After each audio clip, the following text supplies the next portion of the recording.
What if the laziest, most pathetic guard, the absolute laughingstock of his unit, was secretly the deadliest assassin, terrifying the entire kingdom? Welcome to Freundvale, home to the legendary assassination syndicate known as the Night Dwellers. Anyone who dares to place a request beneath the blood-red curtain is guaranteed a corpse. And today, a new contract falls into the hands of Iru, the man feared by all as the worst.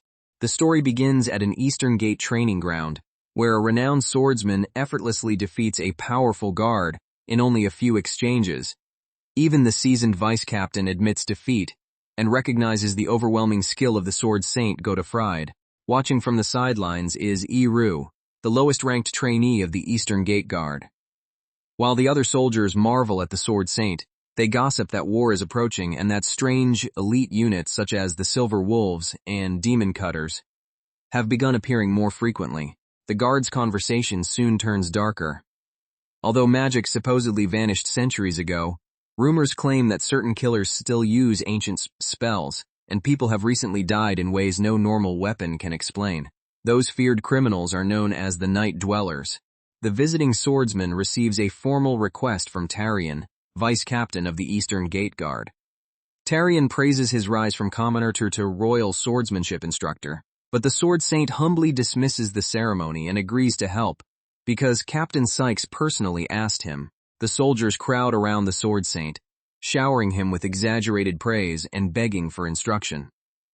Iru remains apart from the excitement, while the others laugh and imitate his unenthusiastic manner, making him the target of their jokes. The vice-captain admits that Iru has always seemed like a rotten egg and a born troublemaker. Determined to deal with him, the men call Iru over and force the reluctant trainee to face the celebrated swordsman. Iru immediately protests, insisting that training someone as hopeless as him would waste the sword saint's time. The officers refuse to listen, arguing that if even the weakest guard at the Eastern Gate improves, the entire unit's morale and ability will rise. As Iru steps forward, everyone sees only an unimpressive trainee with a hunched back, weak posture, poor balance, and a neglected sword. To the watching guards, every detail confirms that he is completely unfit for combat. The sword saint orders Iru not to retreat and prepares to finish the test with a single swing. Seeing no reason such a weak-looking boy should have been accepted as a guard, he charges and brings his blade down without hesitation. The strike flashes toward Iru with tremendous speed, but at the final instant, the supposedly helpless trainee shifts his body aside. The sword saint's blade tears her through empty space, leaving the onlookers stunned by the unexpected evasion. Iru calmly slips past another heavy attack, moving with just enough precision to avoid the sword while appearing almost careless. For the first time, the sword saint realizes that the boy's awkward posture may be concealing something far more dangerous. The watching guards burst into laughter and assume Iru is merely stumbling around in panic. The vice-captain ends the embarrassing demonstration, orders Ryu to take Iru away, and sends the trainee back toward the barracks. Unlike the others, the sword saint understands what truly happened. Iru avoided every attack while accurately reading his swordsmanship, yet concealed the movement so well that it looked accidental. Wondering whether the boy is hiding his real ability, he asks for Iru's name. Freundvale is a small neutral kingdom surrounded by neighboring nations sliding toward war. Inside its capital, Saint Togen, the apparently useless trainee at Iru, serves at the Eastern Gate. Unnoticed by nearly everyone, despite the secret hinted at during his brief duel. That evening, Ryu escorts the exhausted Iru home, where Iru's younger sister Nisha anxiously greets them. She apologizes for the trouble her lazy brother causes, while Ryu jokingly asks Iru for permission to marry her, and Iru casually agrees, much to Nisha's horror. Iru accepts Ryu's proposal, only on the condition that Ryu also take responsibility for him. Nisha lists her brother's terrible habits: sleeping late, leaving clothes everywhere, and never fixing his hair. While Ryu jokes that marrying her should not require adopting such enormous baggage. Iru lounges shamelessly, as Ryu and Nisha criticize his disastrous training and useless sword. Nisha insists she cannot abandon her brother, but Ryu warns that supporting a lifelong freeloader will not be easy before announcing that he must leave for night patrol. Before departing, Ryu tells Iru to stop acting like a spoiled house cat, and reminds him that Nisha works hard for his sake. Ryu then reveals that he takes extra patrols to support his mother, brushing off Iru's concern by saying he only wants to make her happy. Iru mocks Ryu for being such a devoted family man, but refuses to openly support him. As Ryu heads into the night, Iru and Nisha call from the window, telling him to stay safe and return home unharmed. Ryu begins his night patrol through St. Togen's deserted alleys. Remembering the terrifying rumors of the Silver Wolf and the One-Demon, he admits that he would never willingly walk these streets after dark if duty did not require it. The other guards try to ease the tension with idle gossip about a new waitress in the red light district. With no civilians outside, one jokes that even the city's killers may run out of victims, unaware that danger is already nearby. A sudden sound echoes from a dark building and instantly silences their conversation. The patrol stops beneath the open window, staring into the darkness as an ominous presence moves above them. The guards rush toward the disturbance and discover fresh blood splashed across the alley. Ryu draws his sword and follows the trail, realizing with growing dread that they may have found the killer responsible for the recent murders. Before they can advance, the famous sword saint appears in the alley. He explains that he heard about the killings and has been wandering the district alone, hoping the murderer would reveal himself and attack. The sword saint offers to join the patrol, leaving Ryo both relieved and nervous about escorting such a legend. As they continue, Ryo eagerly asks how someone can become as powerful as the sword saint. The swordsman's answer turns disturbingly cold. He says that training eventually brings every warrior to a wall, and when ordinary practice can no longer make them stronger, the solution is simple: cut down real people. Before Ryo can understand the warning, the sword saint suddenly draws and attacks him. The friendly hero vanishes behind a murderous expression, revealing that the patrol has unknowingly invited the monster they were searching for into their group. Ryu falls bleeding, while the killer repeats his twisted lesson: cut, and then cut some more.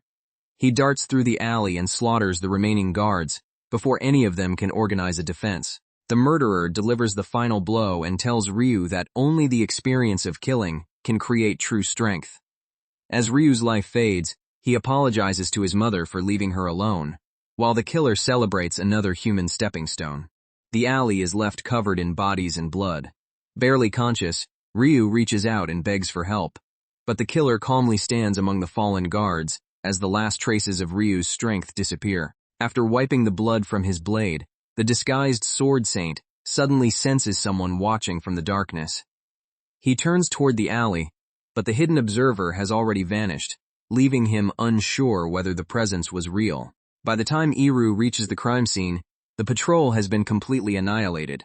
He stares at Ryu's blood-soaked body in silence, and the lazy expression he normally wears disappears beneath a cold, unreadable gaze. An experienced guard identifies the murderer as another slasher demon, although not the same one who once killed Iru's father. Iru confirms that the sword stroke matches the killer from the recent attacks, then notices Ryu's devastated mother arriving. Ryu's mother collapses beside her son's body and begs him to remain strong, promising that the guards will catch his murderer.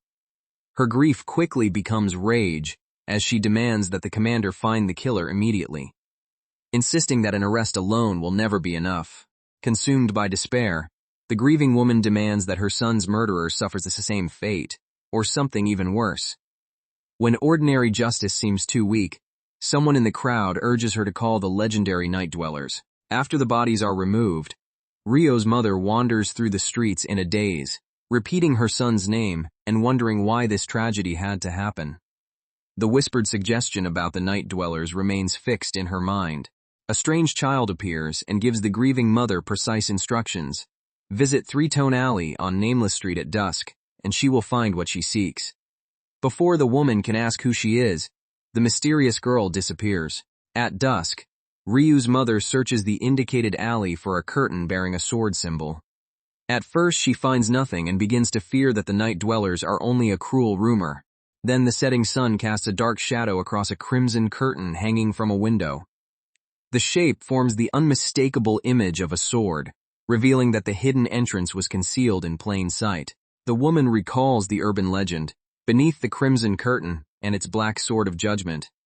A client must offer a price, state a wish for death, and speak the secret phrase that connects them to the night dwellers. Kneeling beneath the shadow, she finally recites the required words, Draw a line for me. The alley falls silent as her desperate request reaches the assassins hidden beyond the curtain. A voice answers from the darkness and invites her to state her request.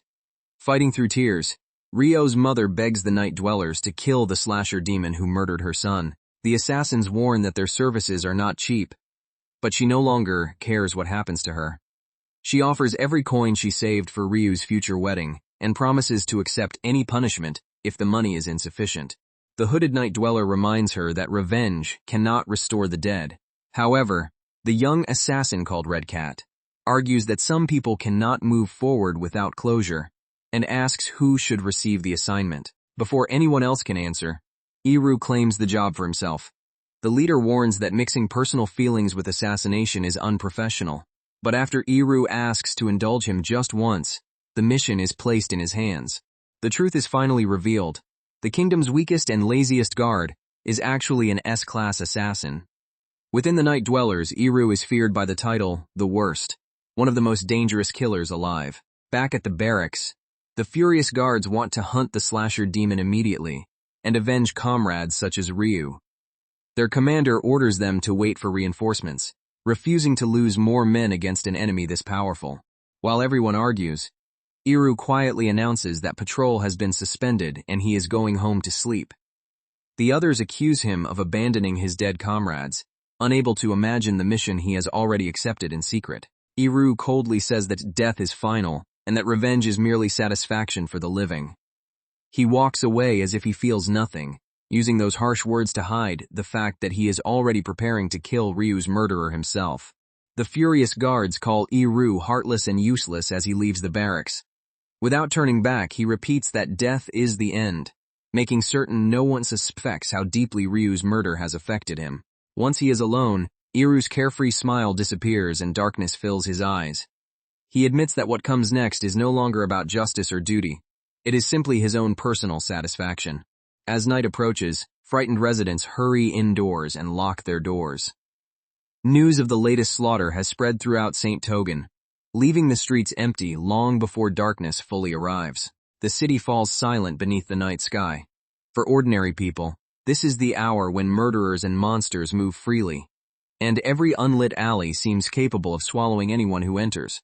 The one-slash-demon prowls the rooftops, pleased that his name has begun reaching even the royal knights. The 3 guards he murdered offered almost no resistance, and he eagerly waits for stronger opponents to come after him. The killer recalls dedicating his entire life to mastering the sword.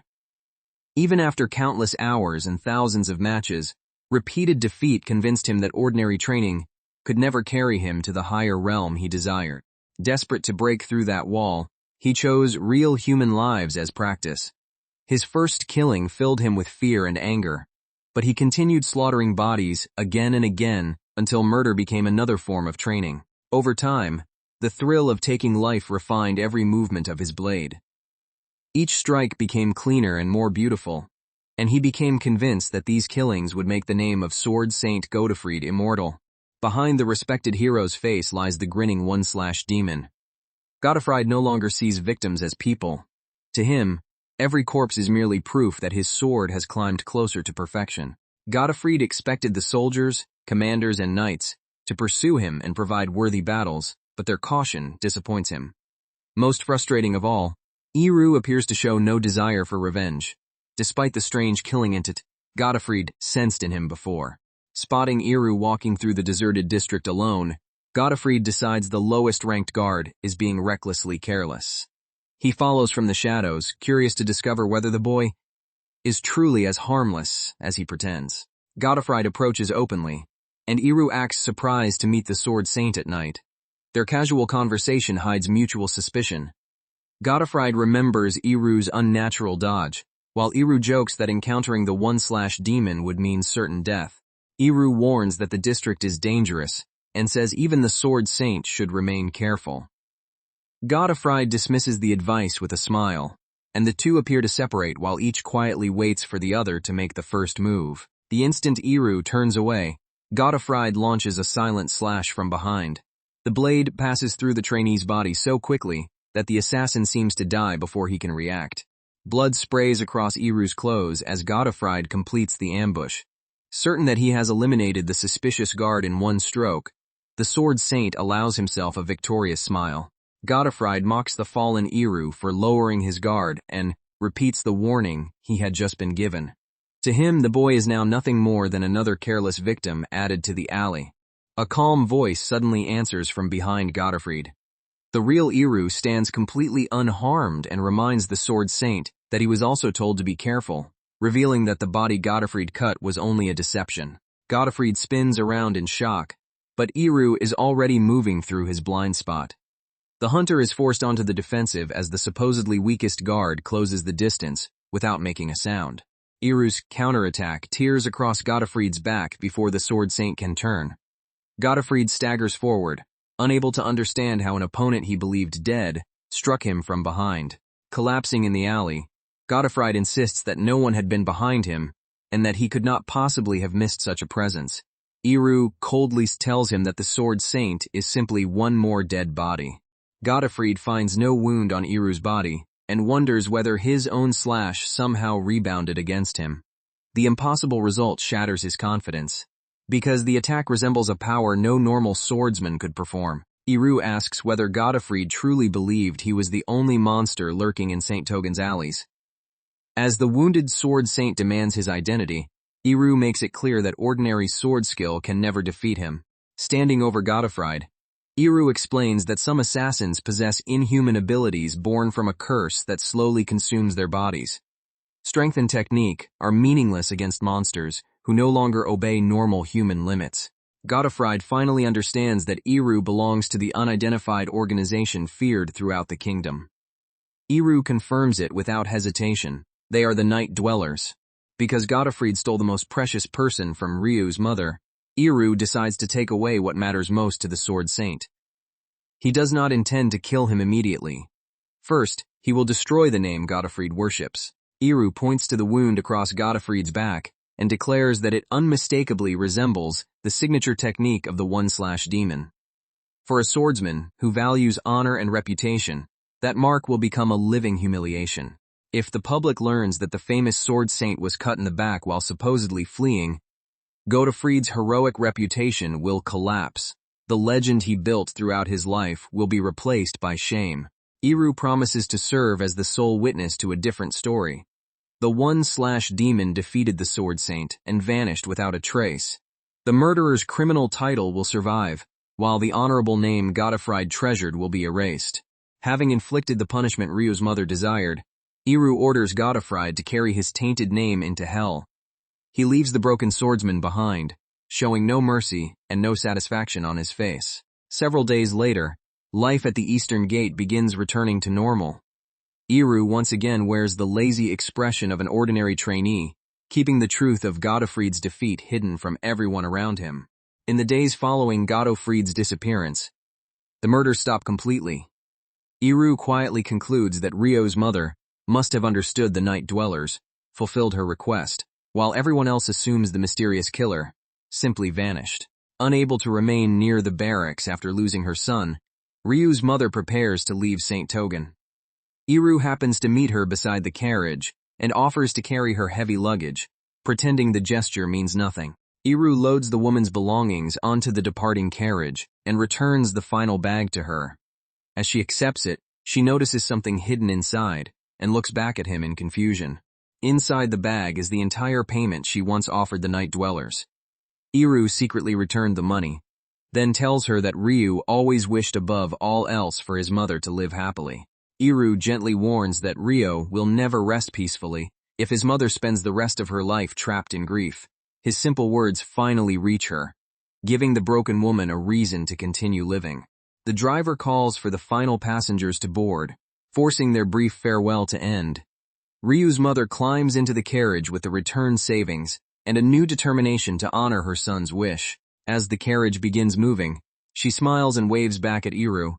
He answers with his usual relaxed expression, allowing her to leave without ever learning that the lazy guard personally avenged Ryu. The carriage disappears beyond St. Togen's gate, closing the painful incident. Iru watches until it is gone, then quietly returns to the ordinary life that hides his identity as the Night Dweller's worst assassin. Elsewhere in the city's nightlife, a glamorous dancer corners a breathless man and teasingly warns him not to become excited over a single kiss. Her appearance foreshadows the next incident waiting to pull Iru into trouble. By spring, the Eastern Gate has regained its peaceful routine. While the other guards work beneath the blooming trees, Iru shamelessly naps in the grass, as though the recent bloodshed never involved him. When the day's patrol ends, the captain orders everyone to prepare for the return trip and suddenly notices Iru is missing. The guards immediately realize their lowest-ranked member has wandered away again. They eventually find Iru sleeping peacefully beneath a tree instead of performing his duties. His captain explodes in anger while Iru wakes with no idea why everyone is shouting at him. The officers remind Iru that war may erupt at any time, because neighboring Ternoir and other countries have requested Froinvale's military support. They know he works to support Nisha after their father's death, but his constant laziness damages the entire unit's morale. Iru tries to escape the lecture with another careless excuse, only to receive a painful blow from the furious captain. The rest of the guards watch with little sympathy, having seen this routine far too many times. Another senior guard arrives and asks why the captain is working overtime. Learning that Iru is the cause, he joins the scolding and warns the trainee not to create even more trouble for his commander. After nearly half an hour of shouting, Iru desperately searches for a new subject before the captain's voice, and his own ears give out. He spots the visiting officer's unusual weapon and prepares to use it as a distraction. Iru first asks about the captain's daughter Mei, only to receive a death threat if he tries anything with her. He quickly changes course and points out the other officer's striking, unusually colored sword. The blade is forged from dark green steel and carries a faint, distinctive edge. Its owner explains that a blacksmith named Ward discovered a new refining method and made the weapon for testing before the officer joined the guards. Dark green steel is twice as hard as ordinary metal, keeps its edge, and almost never chips. The captain imagines how many soldiers could survive if every guard carried such a sword, but supplying them is no longer possible. Ward died without revealing the refining process, making the surviving blade nearly priceless. Although the official report calls his death an accident, the officer believes the night dwellers were responsible. 7 days after delivering the sword, Ward locked every door and window of his workshop and refused to emerge. His worried daughter and apprentice eventually broke inside and discovered the meticulous blacksmith dead on the floor. The workshop was sealed so completely that no outsider should have been able to enter. Yet Ward's body carried a thin, needle-like object driven into the back of his neck, turning the supposed accident into an impossible locked-room murder. Because strange corpses are routinely blamed on the night dwellers, the guards suspect them again. They hope Ward's apprentice or daughter knows the formula, but his secretive habits make it unlikely he left the method written anywhere. Their discussion is interrupted by shouting nearby. A flamboyant woman has attracted a group of rough-looking men, and the guards hurry over as the confrontation threatens to become violent. The glamorous woman demands protection, claiming a delicate young lady is being harassed. One guard recognizes the debt collector Hiroruku among the men and accuses him of continuing his shady business dealings. Hiroruku insists his group only wants to discuss an unpaid debt, while the dancer complains that no reasonable conversation is possible when she is surrounded by intimidating thugs. The guards order both sides to explain themselves. It turns out the debt belongs to the timid girl standing behind the dancer. The bearded guard asks the collector Hiroruku to save face by overlooking the matter for 1 day. And Hiroruku reluctantly orders his tense men to withdraw. The dancer praises Borodwan for handling the hardened thugs so easily, then notices Iru hiding safely behind him. Shocked that such a coward is also a guard, she wonders what kind of nerve allows him to behave that shamelessly. Iru calmly checks whether either woman was hurt. The dancer snaps that he should not look down on her merely because of her profession, then softens and thanks him, after confirming that neither she nor her companion suffered a scratch. The bold woman introduces herself as Lim Lim, a traveling dancer, while the quiet girl beside her is Shia. Their chance meeting with Iru and the guards marks the beginning of a new mystery tied to the dead blacksmith and his lost steel. The guards recognize Shia as Ward's daughter, who often accompanied her father when he visited their station. Iru finally understands the connection. while a careless comment earns him another painful hit from his captain. Shia sincerely thanks the guards for intervening. As she speaks, Iru studies her gentle appearance with unusual attention, surprised that the dead blacksmith's daughter has grown into such a beautiful young woman. Limlim immediately steps between them and demands that Iru stop staring at Shia with creepy eyes.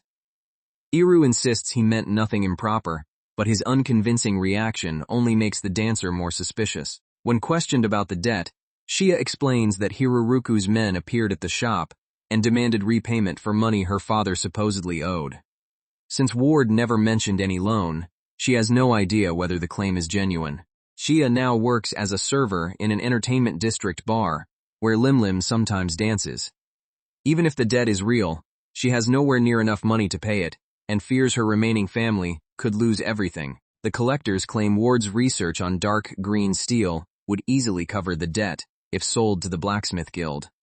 However, Ward kept the refining method secret even from his family, promising only to teach Shia's little brother when the boy became older. Believing Hiroruku will return, the captain orders Iziru to guard Shia beginning the next day. He argues that real danger may finally correct Iziru's crooked attitude, while everyone enthusiastically volunteers the unwilling trainee for the assignment. Iru protests that the job will interfere with his training, although everyone knows he would only sleep through it.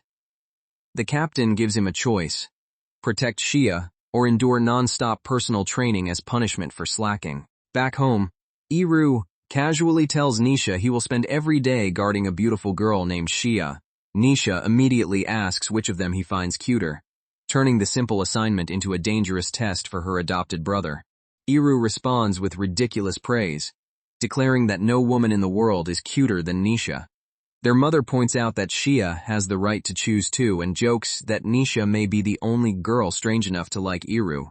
The teasing becomes even harsher, as Riru's mother describes him as the lowest of the low, with murky eyes that make him look mean and sneaky.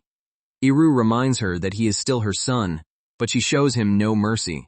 Their conversation reveals that Iru was taken in by Nisha's family, rather than born into it. Their late father always told the children that, by remaining together, they could eventually become a real family, despite having no blood connection. Later, Iru lies alone in bed and quietly repeats the word family. Although Nisha and her mother accept him completely, he still sees himself as a solitary soul, living inside a family he fears he may never truly deserve. The next day, Iru enters the enormous artisan district, searching for Ward's workshop. Completely lost among the crowded streets, he complains about the terrible old craftsman who built his own weapon and wonders where to go. Iru asks a strange curly-haired child for directions, and is surprised when the child answers in a man's voice. Mistaking the figure for his night-dweller companion Red Cat, he briefly wonders whether some kind of doppelganger is playing with him.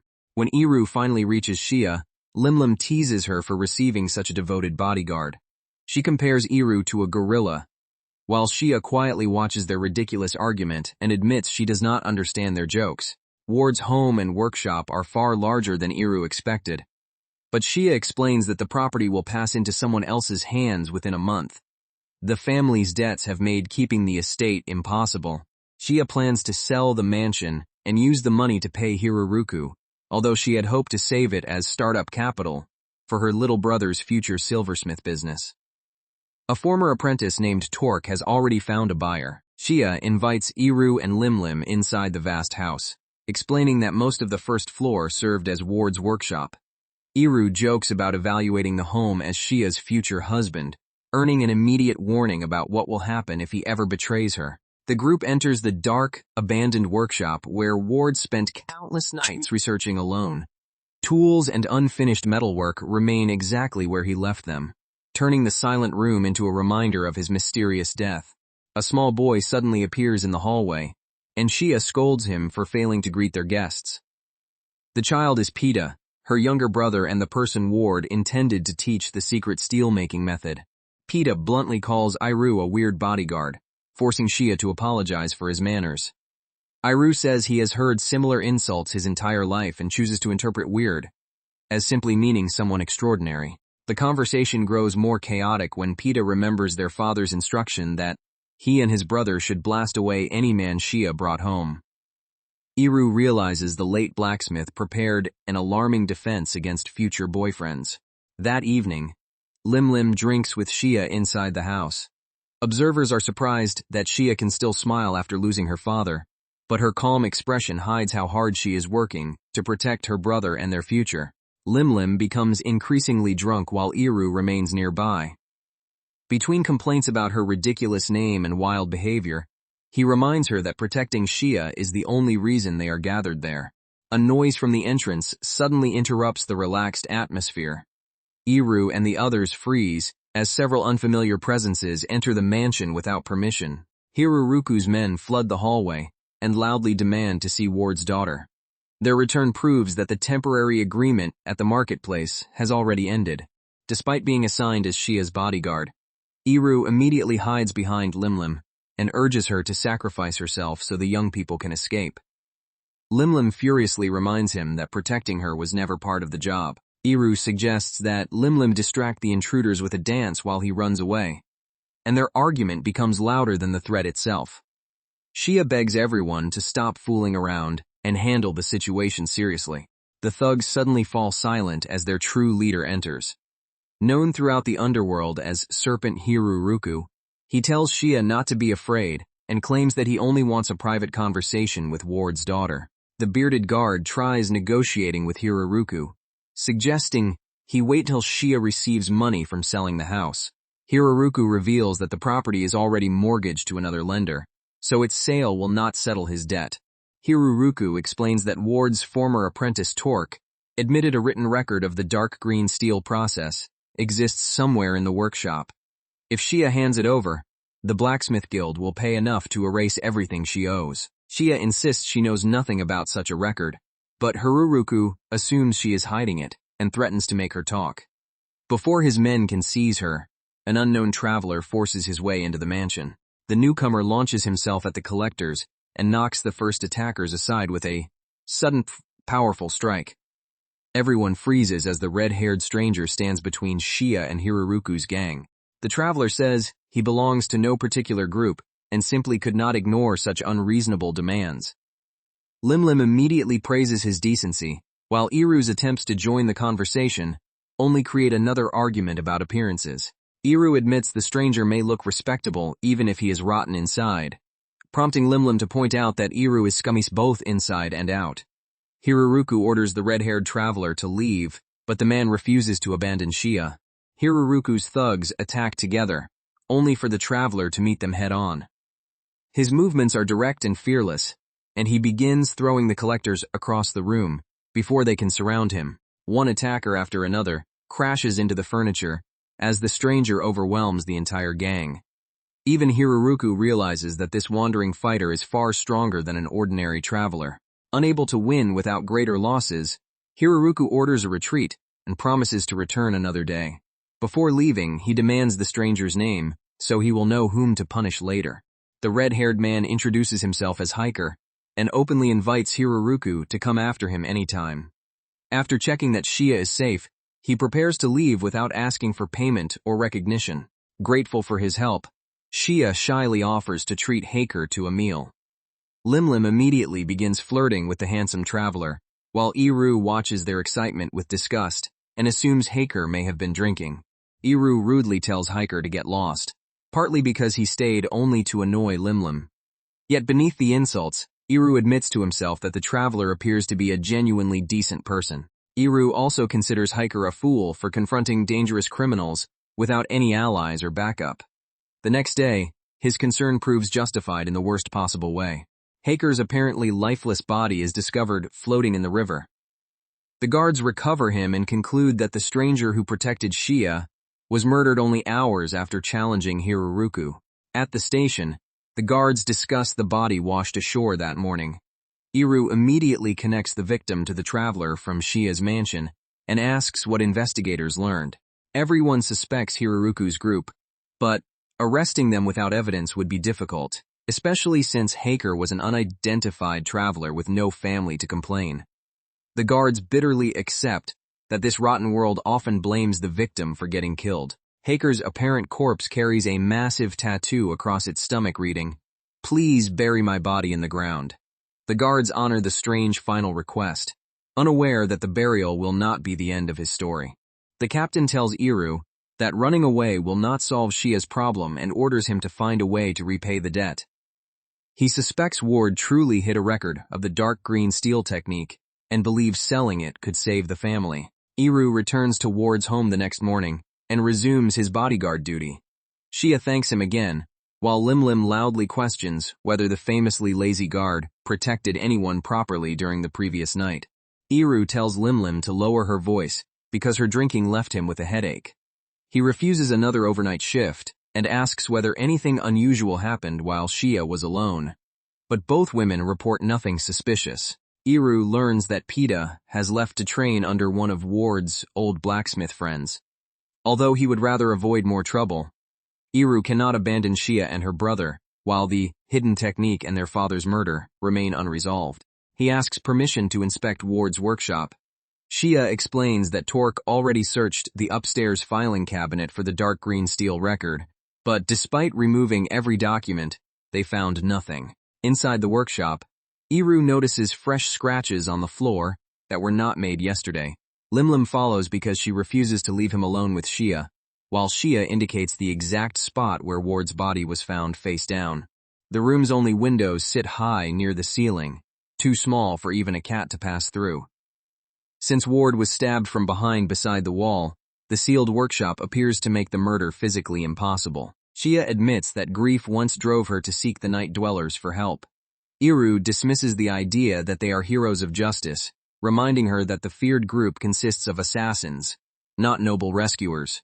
As Iru explains that the night dwellers are anything but honorable, Lim accidentally bumps the furnace and earns another irritated complaint. Their foolish argument briefly interrupts the investigation. Iru studies the workshop and realizes Ward was obsessively tidy. Every tool remains spotless, and the only dirty areas are around the furnaces and the fragments of the door Torque broke open. Shia confirms that her father followed the same routine every day, even putting on the same shoe first, and returning every object to its exact place. Only when researching dark green steel did he work completely alone, without even Torque. Ward once punished Torque for misplacing a single hammer, proving how carefully he controlled the room. Yet, the locked room murder, missing formula, mortgaged house, and disturbed workshop suggests someone deliberately altered that perfect order. While Iru searches around the workbench, Lim lies across it and catches him looking in her direction. She calls him a pervert, and he leans closer to argue, turning another serious clue hunt into an embarrassing misunderstanding. After finishing his inspection, Iru prepares to leave the workshop. Before heading home, he firmly tells Lim not to leave Shia alone with the troubling visitors, while Shia thanks him for everything he has done that day. Shia invites Iru to stay for dinner, but he declines because Nisha becomes upset whenever he eats away from home too often. He warns that he may arrive late tomorrow, explaining that the delay is simply part of his investigation. Surprised to learn that Iru has a younger sister, Shia imagines Nisha must be the responsible one in their household. Iru admits the assumption is not entirely wrong, joking that his strict upbringing created a strange reversal of roles. Shia quietly compares herself to Nisha and feels ashamed that she has not been dependable enough. With Pita relying on her, she resolves to step forward and become the strong older sister he deserves. That night, Iru enters St. Togan's nightlife district. The place immediately disgusts him, especially the sickening odor of people who have sold themselves into slavery just to survive. The alcohol, heavy makeup, and desperate faces make the district even more unbearable. Iru despises watching people ruin themselves through desire and then silently beg the world for pity. Deep inside the district, Iru reaches Hiruruku's territory. A guard blocks his path and sneers that broke little punks are not welcome, but Iru calmly states that he has come to see their boss. Once the guard announces that the boy from Borodwan's place has arrived, Iru is escorted inside. Hiruruku receives him with an amused smile, calling him remarkably brave for coming in person. Hiruruku immediately brings up their previous encounter, remarking that Iru almost appeared to be interfering with his business when he protected Shia from the collectors. Iru casually claims he only pretended to resist so his superior would not scold him, then even thanks Hiruruku for his hard work. When the conversation turns to Shia, Hiruruku dismisses her as just another orphan in a city full of abandoned children. Hiruruku argues that endless tragedies are simply part of life in St. Togen. Since Iru is a gate guard, he tells him to do his own job and stop involving himself in problems that do not concern him. Instead of backing down, Iru reveals the true reason for his visit. He has discovered a lead pointing toward the person who murdered Shia's father. Iru stares directly at Hiruruku and delivers a sharper accusation. The debt collector is connected to Ward's killer, and Iru is certain he knows far more than he has admitted. Back at the mansion, Shia grows worried because Pita is late returning from the first day of his apprenticeship. She refuses to eat without him and is about to search outside when the door finally opens. Pita returns in tears with Torque standing apologetically behind him. Shia rushes toward her brother, while Lim recognizes the visitor as Ward's former disciple and immediately distrusts his presence. Torque explains that the debt collectors stormed into the workshop where Pita was training, terrifying the boy. Their behavior is becoming increasingly reckless, and they had even forced their way into Torque's own place the previous day. Although Shia apologizes for the trouble, Torque insists he can handle himself and says he came to speak with her personally. Lim takes the frightened Pita into another room, leaving the adults to discuss the worsening situation. Torque claims he cannot abandon Ward's children after living and training with their family. He then reveals that negotiations to sell the mansion uncovered another disaster. The entire property had already been placed under mortgage. Pretending to offer a solution, Torque suggests selling Ward's secret method for producing dark green steel. Without that money, he warns, Shia and Pita will lose their home and may eventually be forced into slavery.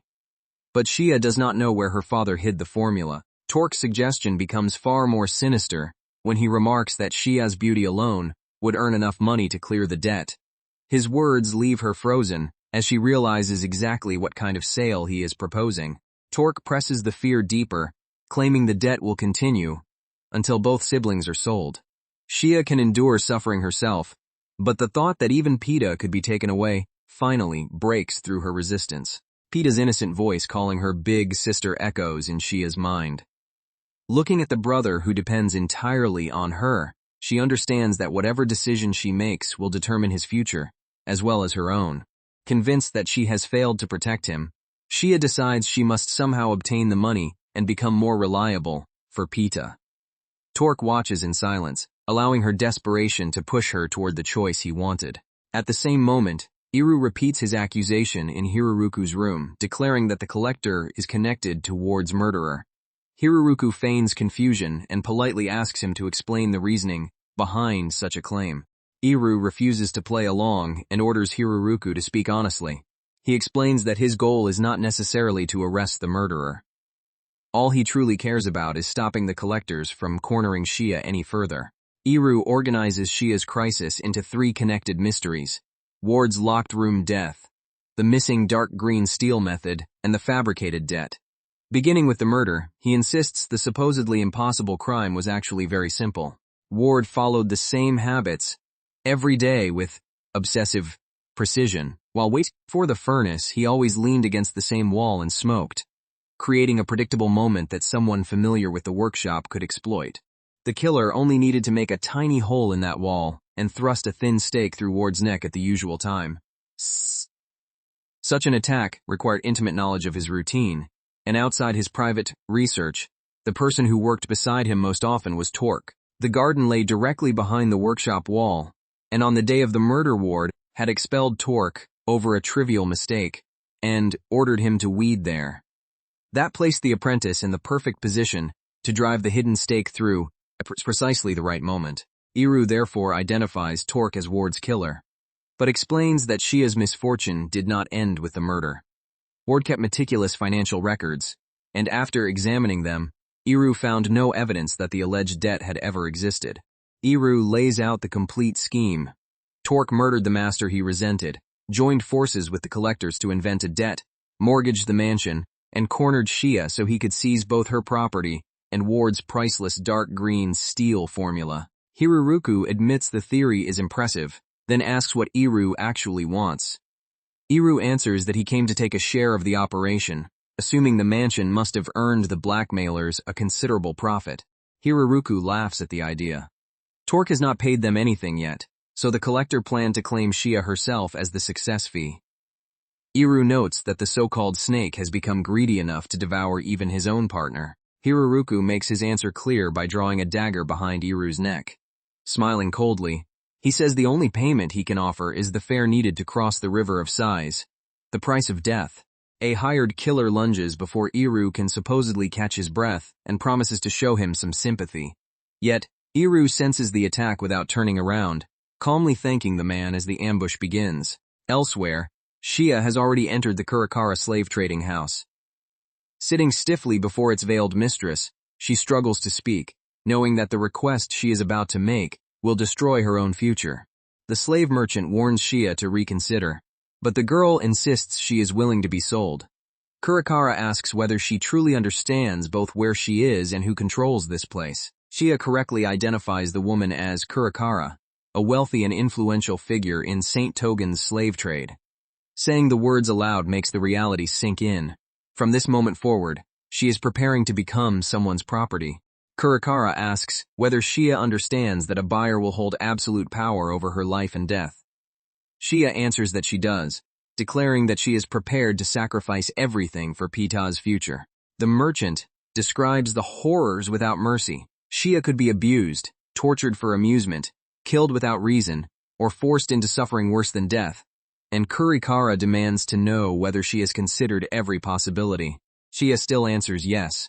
When Kurakara asks whether anyone would grieve for her, Shia admits there are people who would cry, and their faces briefly return to her mind. Even so, Shia wishes only for Pita to find happiness. Accepting that resolve, Kurakara calls for Silver Cat and orders the contract prepared, agreeing to purchase the desperate young woman. The contract is already waiting. Kurakara tells Shia that the instant she signs, she will cease to be treated as a human being and become a product, offering her one final chance to turn back. Shia asks for certainty that the payment will reach her brother. Kurakara swears upon her own name that once the signature is given, the promised money will definitely be delivered to Pita. Kurakara further warns that a slave must obey even in order to die. Shia says she has already made her decision and quietly thanks the woman, insisting that she is ready. With trembling hands, Shia begs Kurakara to buy her. The simple plea seals how completely she is willing to surrender herself in order to protect the brother waiting at home. By morning, a local witness recounts the previous night's violence. After a guard angered a powerful owner, one of the owner's men dragged him into an alley. Yet the corpse left behind belonged to the attacker, apparently killed by the same scrawny boy everyone underestimated. Iru approaches an old gravedigger at the perfect moment, asking him to handle the newly opened grave. The old man grumbles that another body is none of his concern, but Iru leaves the unpleasant cleanup in his hands. Walking away, Iru reflects that the night unfolded almost exactly as planned. He still needs to recover the mortgage money from Torque, while knowing Hiruruku will never willingly abandon his pursuit of the dark green steel formula. Limlim catches up and explodes when Iru deliberately mangles her name again. Ignoring the joke, he reveals that he found the man who mortgaged Shia's mansion and fled with the cash. Recovering it could buy them enough time to save her. At the mansion, however, Limlim delivers a far worse problem. Shia vanished during the night.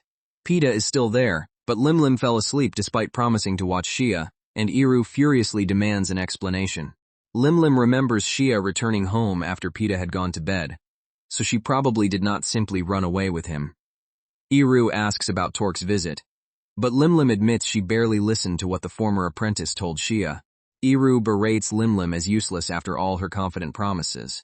She retaliates by calling him an unlikable brat and blames his sharp tongue for the fact that no woman would ever want to marry him. Limlim then offers to make amends with a kiss. Iru recoils in horror, asking how that could possibly fix anything when it sounds far more like an additional punishment. Returning to the crisis, Iru explains that Torque is obsessed with Shia and would not abandon her merely after obtaining money. Since the sale payment is due to reach Pita in the morning, Shia's disappearance almost certainly means she has already sold herself to slave traders. Iru suddenly runs, refusing to let Torque claim the money Shia earned by sacrificing herself. After setting the entire scheme in motion, Torque would never ignore such a fortune, making Pita the next immediate target. The realization grows more alarming with every step. Iru races through the streets, knowing that Pita is alone and that Torque may already be moving to seize both the boy and the payment. Iru pushes himself even faster, repeating that the situation is truly dangerous. Every second lost could allow Torque to take the money and erase the last chance of bringing Shia back. Meanwhile, Pita awakens on a couch to an unfamiliar voice. A strange messenger stands nearby with a heavy money bag, and the frightened boy immediately demands to know who he is. The messenger explains that the bag is payment for Shia and that he is delivering it on behalf of his boss. Before Pita can ask where his sister has gone, the stranger disappears without a trace.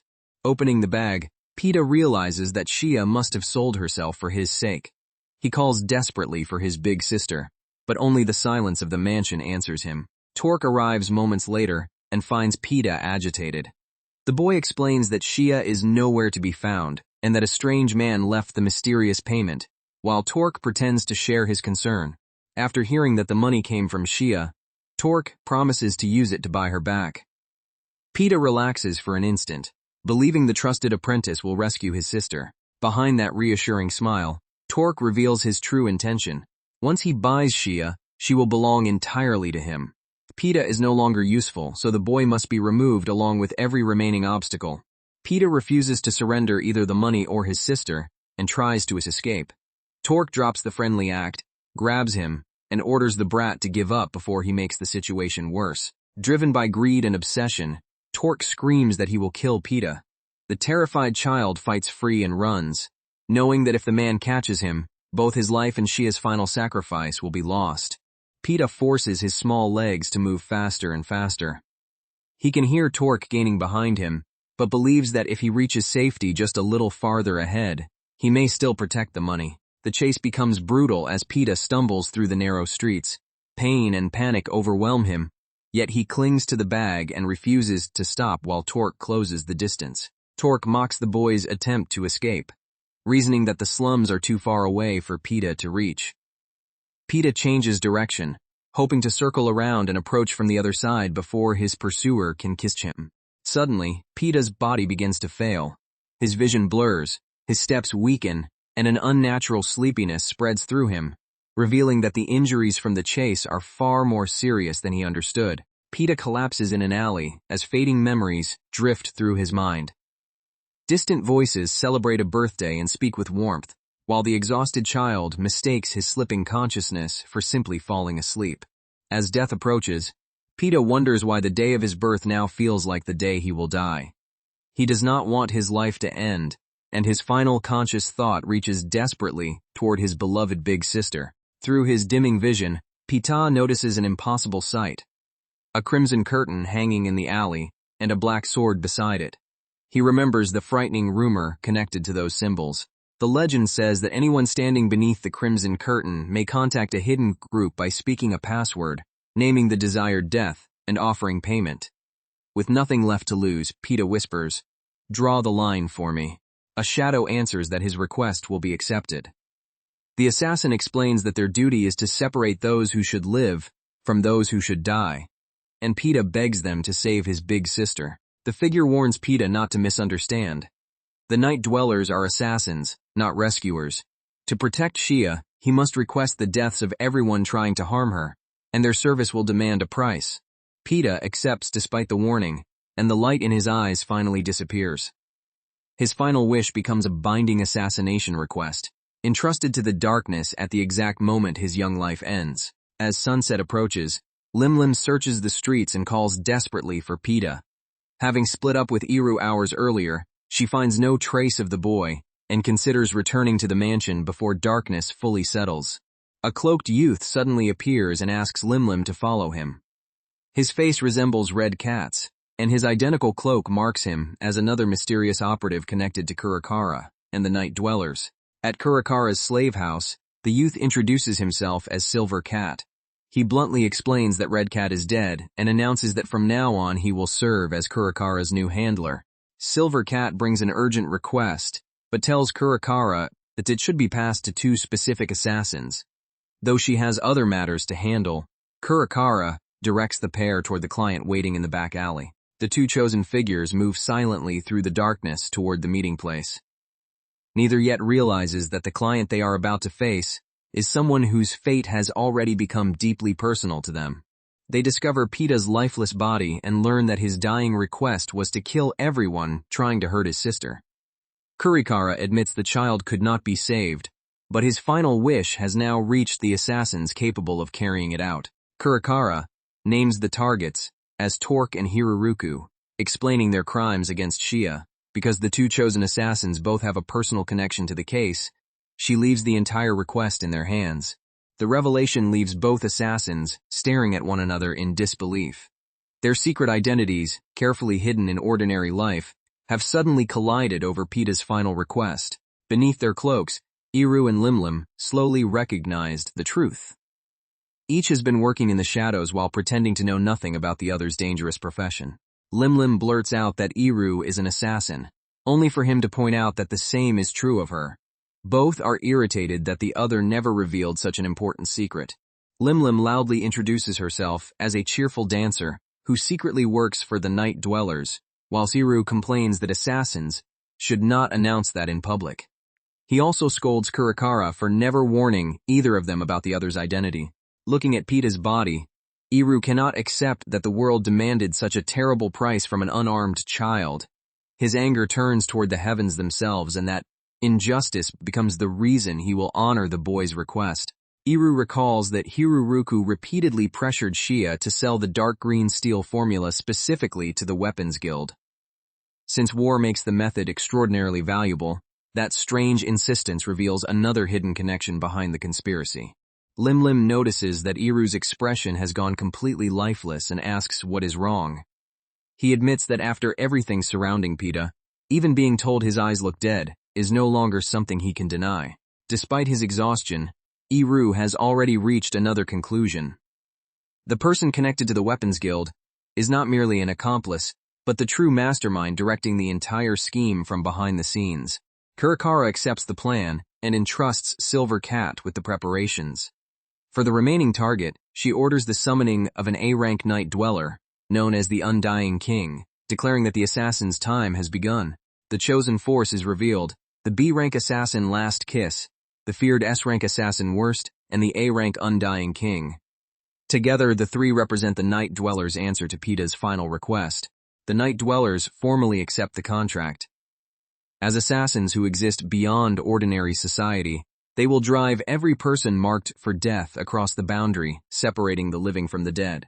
Limlim stares at Iru in disbelief after learning that the lazy, troublesome gate guard beside her is actually Worst, the most feared and notorious assassin among the Night Dwellers. Iru returns the surprise, never imagining that Limlim worked in the same profession. She then asks about the rumor that Worst accepts requests at an absurd pace and wonders why someone indifferent to luxury hoards so much money. Iru explains that money means nothing to him except as a boundary line. A payment separates those who survive from those who die, giving him a clear rule for deciding whose life his blade will take. Limlim realizes that gold coins exist for Iru only to divide life and death. Beneath his careless behavior, he is painfully serious and sensitive, carrying emotions that have settled deeper with every life he has lived through. To explain his thinking, Iru asks Limlim where one of her fingers truly begins and ends. He refuses the easy answer of at the base, arguing that such a boundary can only exist after both sides have first been clearly defined.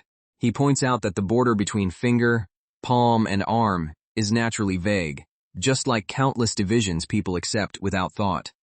Humans pile uncertainty upon uncertainty, yet still crave a definite line that lets them live without confronting that ambiguity. Iru's philosophy falls silent as he looks once more at Pita. No abstract boundary can change the fact that a child has died, but the contract now gives that death a direction and a target. Limlim reflects on Worst's terrifying reputation. Once he accepts a request, every target receives the same merciless treatment, regardless of strength. His everyday laziness may be an excuse that hides how delicate and unsuited his true nature is for killing. Deciding that Iru's unused fortune should serve the living, Limlim offers to teach him how to spend it properly. He immediately rejects her meddling, but she refuses to let the matter go. Lim Lim insists she has found an extraordinary opportunity that a pure-hearted boy cannot afford to miss. Irritated by the description, Iru finally asks what kind of deal could possibly justify her excitement. The answer is Shia herself. Kurikara's slave house is preparing to sell the beautiful young woman, creating the very chance Lim Lim believes Iru should use his money to seize. Kurikara confronts Iru about Pita's death, saying she had imagined worst as a cold-blooded reaper who could save no one. His visible grief forces her to reconsider the kind of person hidden beneath that title. Silver Cat returns and reports that the Undying King has accepted the request and begun immediately. Kurikara trusts the veteran completely, certain he will drive his assigned targets beyond the boundary before the night ends. The Undying King marches through St. Togan, encased in massive old-fashioned armor. Bystanders stare at the imposing figure and wonder whether the equipment is some priceless antique. The armored assassin enters Hiroruku's territory and questions local guards about the debt collector's base. They point him toward the fortified compound where Hiroruku and his underlings have gathered. A violent impact shakes the compound as the Undying King forces his way through the first barricade. The defenders realize they are under attack, and his mission turns into an open assault. The first strike crashes through the darkness with overwhelming force. Defenders are thrown into confusion before they can even identify what has breached their position. The armored assassin advances straight through the resistance. Men are knocked aside as though weightless, and panic spreads among those who expected an ordinary intruder. A huge enforcer finally steps forward, confident that his raw strength can stop the armored stranger. The Undying King remains unmoved, facing the giant, without the slightest sign of fear. When the target demands his identity, the assassin explains that he would have ignored him without a formal request. Unfortunately, a boundary line has already been drawn at the man's feet, and his job is to push him across it. Elsewhere, someone asks Kurikara what kind of assassin the Undying King truly is, and whether the title means he is literally immortal. She answers simply that he is, preparing to explain the impossible truth behind his name. The difference between the Undying King and an ordinary man becomes obvious. He is apparently killed. Moments later, the armored assassin stands alive again, as though death itself has rejected him. His opponent remembers stabbing and killing this same man countless times in the past. He considers twins, disguises, and magical tools, but none explain why the Night Dweller keeps returning from certain death. The defenders reassure themselves that there can only be one such monster, and prepare another attack. Refusing to retreat, they vow to send the Undying King back to his grave once more. Their next blow lands cleanly, yet the armored assassin barely reacts. The Undying King has not earned his title through rumor alone, and ordinary violence is nowhere near enough to stop him. The legend of the Undying King stretches so far back that even he no longer knows his true age. Across countless lives, he has existed as both slave and ruler. Once reigning as the final king of ancient Highland, that king stole the throne from his own father, invaded neighboring lands, and ultimately destroyed his own nation through arrogance. History remembers him by many names, including Hydra the Usurper, the foolish monarch cursed to endure beyond his kingdom's fall. Because death cannot keep him, the Undying King no longer fears blades, blows, or mutilation. Even when his body is reduced to shattered bone and torn flesh, he continues advancing toward his target. His greatest advantage is not merely survival but patience. No matter how many times an opponent kills him, he can always return and fight again until the enemy finally reaches an unavoidable end. The Night of Judgment continues as another defender falls. One by one, the Undying King pushes every marked person beyond the boundary, completing Pita's request without hesitation. By morning, St. Togan is filled with rumors that Hiroruku, his underlings, and even the prostitutes around his base, were found dead in horrifying condition. Witnesses can barely describe the bodies, and some whisper that the Night Dwellers were responsible. Torque reads the report with relief, believing Hiroruku's death has freed him from both the promised payment and the demand for the formula. His only frustration is that Shia was purchased by someone else before he could claim her for himself. While wandering in search of Shia, Torque encounters Lim Lim, who pretends not to know him beyond their brief meeting at the mansion. She asks whether he knows where Shia went, then studies him with deliberate interest. Lim Lim suddenly declares that Torque is completely her type. The unexpected attention catches him off guard and immediately weakens his suspicion. She closes the distance before he can react, using her charm and body language to pull him into the role she has prepared for him. Lim Lim asks Torque to drink with her so they can know each other better, then kisses him without warning. Remembering her only as a vulgar dancer, Torque is stunned by the sudden intimacy. She suggests they could do something even more enjoyable afterward, making Torque believe she genuinely desires him. Then she carefully provokes his obsession by saying his constant talk about Shia makes her jealous. Flattered and drunk, Torque begins confessing. He first saw 9-year-old Shia in the filthy city and was shocked that something so beautiful could exist there, instantly deciding that he wanted her. To possess Shia, Torque endured years of Ward's harsh treatment as an apprentice, believing he would inherit both the workshop and the daughter. His fantasy collapsed when Ward declared Peta the heir and planned to marry Shia into a noble family. The memory of that rejection consumes Torque. All the resentment, humiliation, and desire he buried beneath his obedient act surge back as Lim Lim quietly encourages him to reveal more. Torque becomes short of breath and unsteady, assuming he is simply drunk too much. He rants that Ward and Peta deserved what happened to them, while Lim Lim calmly tells him to get some fresh air. Even as his body weakens, Torque insists he will never give up on Shia. He imagines her enslaved and waiting on him, still convinced that one day she will become his possession. Lim Lim remarks that he truly drank too much as Torque begins vomiting violently. What he thought was alcohol sickness quickly becomes something far more terrifying. Blood pours from Torque's mouth, and panic replaces his arrogance. He screams in confusion as his body convulses, unable to understand why he is suddenly dying. Torque begs for a doctor, but Lim Lim tells him treatment would be pointless. The poison is already inside him, and no healer can reverse what her kiss has begun. When he demands an explanation, Lim Lim reminds him that he willingly kissed her. She feigns sadness that he has already forgotten the intimate moment that sealed his fate. Torque loses feeling in his legs and collapses. Looking up at the woman he underestimated, he finally realizes that she is neither an ordinary dancer nor a random admirer. Lim Lim reveals her connection to the Night Dwellers and asks whether he truly wants to know what she did. Since he has little time left, she begins telling an old story tied to the origin of her deadly body. Long ago, a noble heir loved a maid more than his official fiancée.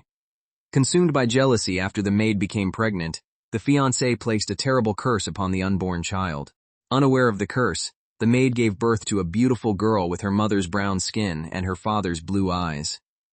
Overjoyed, she lovingly kissed the newborn child. The baby's body was filled with monstrous poison. Her saliva killed slowly, her blood killed instantly, and even her tears burned like concentrated acid, deadlier than the venom of any insect. The curse ensured that anyone who joined with or embraced the child would die. The newborn's first loving contact therefore destroyed the very mother who had welcomed her into the world. Forbidden from sharing affection with anyone, the cursed girl was hidden inside the noble mansion and raised in isolation. She remained imprisoned there until the entire household eventually fell into ruin. Lim Lim pauses and teasingly tells Torque that men who listen quietly to women are the ones women like. As his life fades, she notes that impatient men who cannot hear a story to the end never become popular. Later, guards discover Torque's grotesque corpse and struggle to understand another impossible death following Hiruruku's massacre. The body appears as though it was struck by a curse, which unknowingly is closer to the truth than any ordinary explanation. Iru rushes through the streets until Captain Borodwan catches up and mocks a gate guard for becoming exhausted so quickly. The interruption is inconvenient, but it gives Iru the chance to confront the superior he has begun to suspect. Iru stops Borodwan with a decisive announcement. The missing dark green steel formula has been found. The captain's immediate shock reveals how deeply the secret matters to him. Meanwhile, Shia remains inside Kurakara's slave house, still believing that her body and future have been sold. She waits anxiously for the new owner, who now holds authority over her life. Kurakara returns Shia's payment and tells her the unbelievable truth. Iru is the one who bought her. Rather than claiming her, he has arranged for her to go home, leaving Shia speechless with relief and confusion. Shia's first thought is Peta, Believing he is alone with the payment and vulnerable to violent collectors, she panics and insists they must hurry back before someone forces their way into the mansion. She immediately runs from the slave house. Every step is driven by fear for the little brother she still believes is waiting safely at home. Although Shia is physically alive, her mind remains fixed on Pita and the burdens surrounding their home. She still has no idea that he is already gone, while Iru has quietly spent an enormous sum to keep her from permanent enslavement. Because a magical slave collar binds its wearer to absolute obedience, purchasing Shia was not enough to restore her citizenship. The costly legal procedures for buying back her own person are essential. Even though Iru would never abuse her while the collar remains, Iru believes that, once the assassinations are complete, no one will remain to threaten Shia.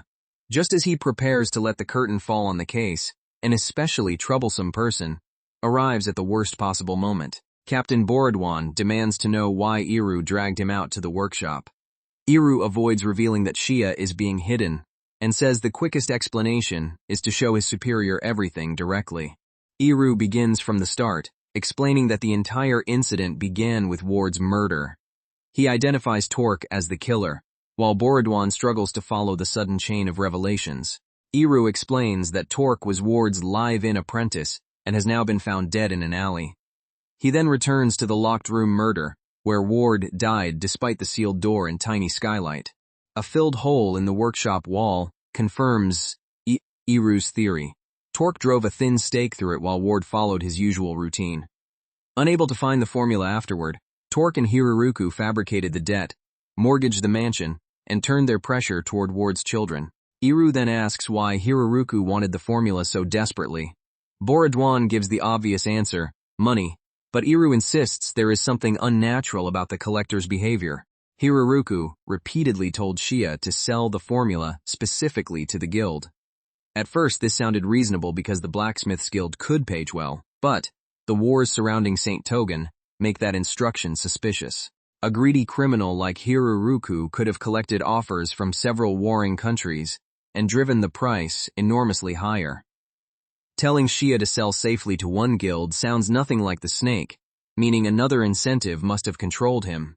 Borodwan accuses Iru of twisting innocent details, but Iru argues that respectable words often conceal raw desire.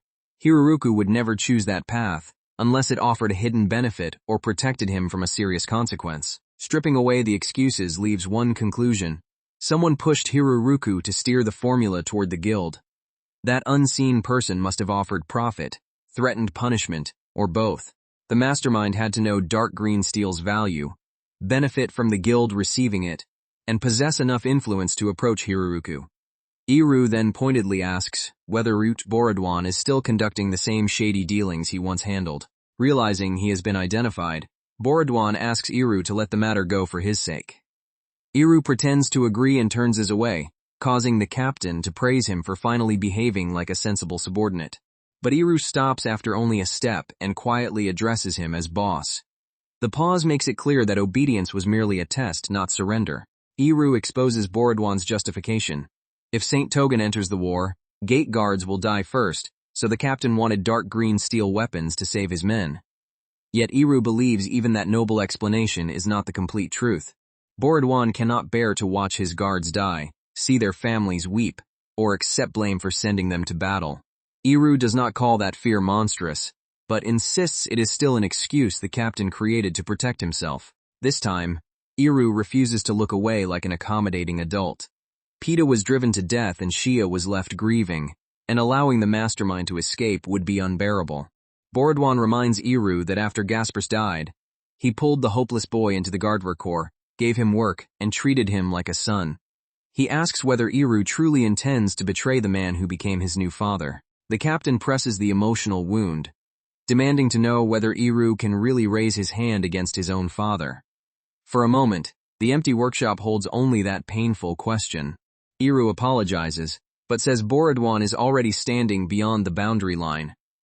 The decision was made the moment the captain's actions caused an innocent child's death. Killing a father is not new to Iru. His birth parents are barely memories, and he personally killed his foster father Gaspar. Borodwan would become the third father figure to die by his hand. Borodwan dismisses the confession as an absurd bluff, insisting Gaspar was among the finest guards alive and far beyond Iru's ability. He mocks Iru as worthless, convinced the boy has no hidden strength capable of defeating such a man. When Iru refuses to retract the insult, Borodwan draws his weapon. Furious on Gaspar's behalf, he promises to beat sense into the subordinate who has dared to dishonor his father's name. Elsewhere, ordinary citizens trade frightened rumors about the night dwellers. Their killings seem so impossible that some blame lost magic, while others suspect curses or forces even stranger than either explanation. Facing Borodwan, Iru admits that he has been burdened by a nasty curse for a very long time. The captain attacks, expecting the weak-looking guard to finally feel the full force of his blade. Yet Iru does not respond as expected. Borodwan senses something is wrong and wonders why the boy is not even trying to defend himself. The captain rejects the impossible thought forming in his mind. Iru is supposed to be nothing more than a failed apprentice and dropout, not someone capable of belonging to the night dwellers. Iru confirms the truth. One of the assassins feared across the country has been standing in front of Borodwan all along, disguised as an unimpressive gate guard. Borodwan argues that Torque was the real killer, and that he himself never directly broke the law. Iru gives him one final chance to speak, but the captain's excuses only prove he refuses responsibility for the deaths his scheme caused. Iru asks for any final words. Borodwan sees no mercy in his expression, and understands that the boy intends to kill him regardless of rank, history, or the paternal bond between them. Watching nearby, Lim Lim realizes this will be the third time Iru has killed someone he called a father. He claims to have killed both his real parents and foster father Gaspar, and now must face the man who raised him afterward. Lim Lim thinks every assassin is cursed in some way, gaining terrible power only after losing something precious. Even so, the cruelty of Iru's burden overwhelms her, recalling how her own father once apologized through a closed door while refusing to face her. Her father told her he could never kill his cursed daughter, and the confession shattered her world. Remembering that pain, Lim Lim finally understands why Iru's eyes have become so dull. For an instant, she imagines teaching Iru kindness and goodwill after the horror of killing 3 fathers.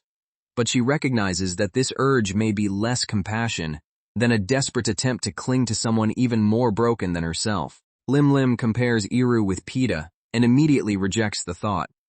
Pita was simply a mischievous, loving child, while Iru has been shaped into something far more wounded and dangerous. Beneath all her teasing, Lim Lim admits a simpler truth. She is still just a child starved for affection. Her interest in saving Iru may also be a way of protecting her own fragile heart. Borodwan finally commits to the attack. His dark green steel blade flashes as he lunges, while Iru remains almost unnaturally calm before the killing strike. Iru knows there is no returning after this confrontation. He plans to report Borodwan's death as occurring in the line of duty, ensuring the captain's family receives a pension, and even thinks bitterly about finding Nisha a good husband if he dies. Borodwan promises a quick death without suffering, and reveals the weapon at the center of everything. A dark green steel sword, twice as hard as ordinary steel, and almost impossible to chip or break. The captain swings the prized blade with lethal force. Iru stands directly in its path, and softly addresses the man who once commanded and protected him. As the strike closes in, Iru silently apologizes to Gaspar, telling his dead foster father that his son is the one at fault this time. Borodwan's blade tears through the space where Iru stands.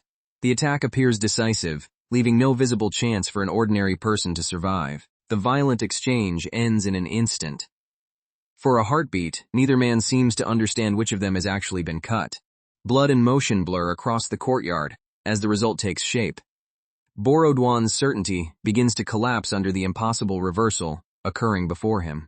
The captain stares in disbelief at his own wounded body. He is certain his sword struck Iru, yet somehow the fatal damage has appeared on the attacker instead. Iru confirms that Borodwan definitely cut him, even though the captain never seemed to move. He begins explaining the cursed power placed upon him and the unnatural rule that governs every attempt on his life. The curse swaps cause and effect, reversing subject and object. Any force used with the intent to kill Iru is completely redirected back toward the person who produced it. Borodwan realizes the event, "I cut Iru down," has been rewritten into "Iru cut boss down." The attack he trusted has become the mechanism of his own death. Anyone who truly tries to kill Iru ends up dying instead. The curse turns the murderer's intention and force against them, leaving Iru alive while the attacker collapses at his feet. Before understanding the reversal, Borodwan briefly believes the fight is over. He imagines pretending to panic, running to the guard station, and claiming that his subordinate was mysteriously killed. Iru explains what actually happened. Borodwan's first strike was aimed to remove his head, but the instant their eyes met, and the captain charged with murderous intent, the curse activated. The consequence finally completes itself. Borodwan falls into the blood-stained courtyard, killed by the lethal determination behind his own attack. Limlim says the confrontation appears finished and admits that Iru's curse is terrifying. He reassures her that it only reacts to genuine killing intent, so ordinary contact and harmless attacks cannot accidentally take someone's life. After Borodwan dies, Limlim expects Iru to collapse with grief because the captain was practically family. Iru says he gave up on that kind of mourning long ago, even if the man truly had been important to him. Iru explains the cruel lesson that shaped him. One day he realized his own family was trying to kill him, and his curse forced him to kill them instead. To him, that is the worst fate a family bond can reach. That history is why the assassin title attached to him became worst. The name reflects not only his lethal power, but the miserable pattern in which those closest to him become the ones destroyed. Limlim repeats his confession in her mind. Iru discovered his family's murderous intent and survived only because the curse reversed it, killing them over and over in his place. She finally understands how lonely his existence must be. Any person who develops genuine killing intent toward Iru becomes the victim of their own attack, making close relationships terrifying for everyone involved. Limlim wonders whether the curse would also reverse poison, including the poison naturally carried in her body. If so, even she could die by trying to harm him, leaving Iru with no safe form of family at all. Her thoughts are interrupted when Shia arrives and immediately misunderstands the scene. Limlim lunges forward in alarm, while Iru tells everyone to stop before the emotional reunion becomes another disaster. To redirect the chaos, Iru asks about Ward's hidden formula and points to the workshop door. Its hinges were installed upside down, and a scratch across the surface reveals that the door itself had once been reversed. Because the scratch was made before the wall was finished, Iru concludes that the hiding place was built into the workshop long ago.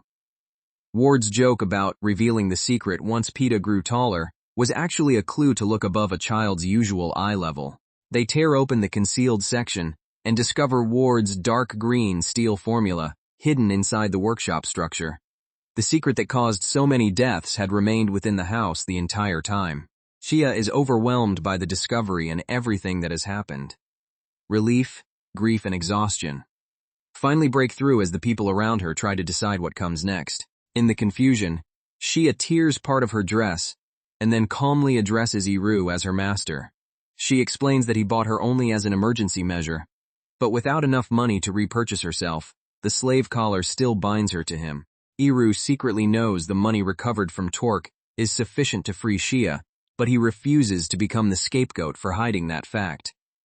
Feeling dizzy after Borodwan's death, he says he will report himself at the guard station, while Kurakara reminds him that a master must care for his slave. Silvercat quietly asks Iru to keep the recovered money secret for now. If they truly want Shia to find happiness after losing Peta, the money can serve a kinder purpose than merely ending the arrangement immediately. Shia teasingly tells Limlim that she might also fall in love with their master. Limlim denies it loudly, yet privately believes she may be the only person able to stay beside Iru until the very end. 3 days after the dark green steel incident ends, Borodwan's family moves out of the guard housing. After seeing Nisha off, Iru remains absent from the station while his comrades deliberately give him time to recover. Nisha suspects her brother is lonely, and Shia continues acting considerate toward him. Iru insists he is only accepting the leave because everyone offered it and refuses to visit Limlim's home, calling that idea the height of stupidity. Alone with his thoughts, Iru imagines an uncertain future. The word someday carries both hope and dread because every relationship around him may eventually be tested by his curse. He wonders whether that future will force him into a death match with Nisha, or even with his mother. The possibility that love could again turn into killing intent never leaves him. Iru can only hope that such a day arrives as late as possible. For now, he clings to the fragile ordinary life still remaining around him. That peace ends instantly when Nisha storms in and strikes her brother. Her furious shout sends Iru crashing down before he understands what accusation is coming.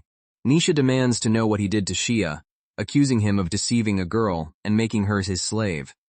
She always considered him shameless, but never believed he would go this far. Shia appears and explains that Iru did not force her to come. She chose to approach him herself, leaving Nisha even more confused about the relationship between them. Nisha asks what game her brother is playing after Shia openly says she came to him. Iru struggles to answer while the two girls wait for an explanation. Shia points out that the slave collar prevents her from harming her master in any way. Therefore, even if Iru's curse eventually kills everyone else, she is one person who can safely remain beside him. The statement strikes Iru harder than any attack. Nisha watches as he realizes Shia has turned her temporary enslavement into a promise that he does not have to face complete isolation. A new assignment begins in the red light district, where apprentice guard Yudin complains about the rain and poisonous flowers. His partner jokes that such refined discomfort suits someone who once lived as a noble. The guards admit the location is useful for a stakeout. They can remain sheltered in one place without attracting suspicion. Their conversation turns to the acting captain, whose poor leadership is becoming increasingly obvious. Since Borodwan's death, the vice captain has been chasing a major achievement that could secure the captaincy permanently. He eagerly accepted an unreliable tip about a secret black auction, forcing the guards into a risky raid. The acting captain divides the unit for the operation. Yudin and 5 others will seal the rear entrance, while the main force storms the auction hall from the front. The East Gate guards launch their raid, smashing into the hidden auction hall and ordering everyone to remain where they are. Buyers, sellers, and guards scatter as the operation erupts into chaos. The officers discover that the auction was not limited to stolen goods. Human trafficking was taking place as well. The acting captain orders every criminal arrested and refuses to let a single participant escape. Delighted by the enormous capture, the acting captain boasts about the haul. Then one prisoner draws special attention, a young noble who angrily insists the guards have no right to touch him. The captain wants the noble removed quickly before the arrest becomes politically troublesome. Meanwhile, Chief Inspector Victor examines the seized property, because several items appear to belong to the royal family. Victor confirms the confiscated treasures and notices a silver-haired girl among the victims. Since human beings are not classified as royal property, he leaves the decision about her protection to the guards. One guard suggests Kurikara as a trustworthy slave trader who could shelter the girl. But Victor refuses and says the authorities will decide her future themselves. The others resent his arrogance, though they know the famous inspector can speak freely because of his influence. Victor is feared even among nobles because he never bends to power, accepts no bribes, and judges crimes without regard for rank.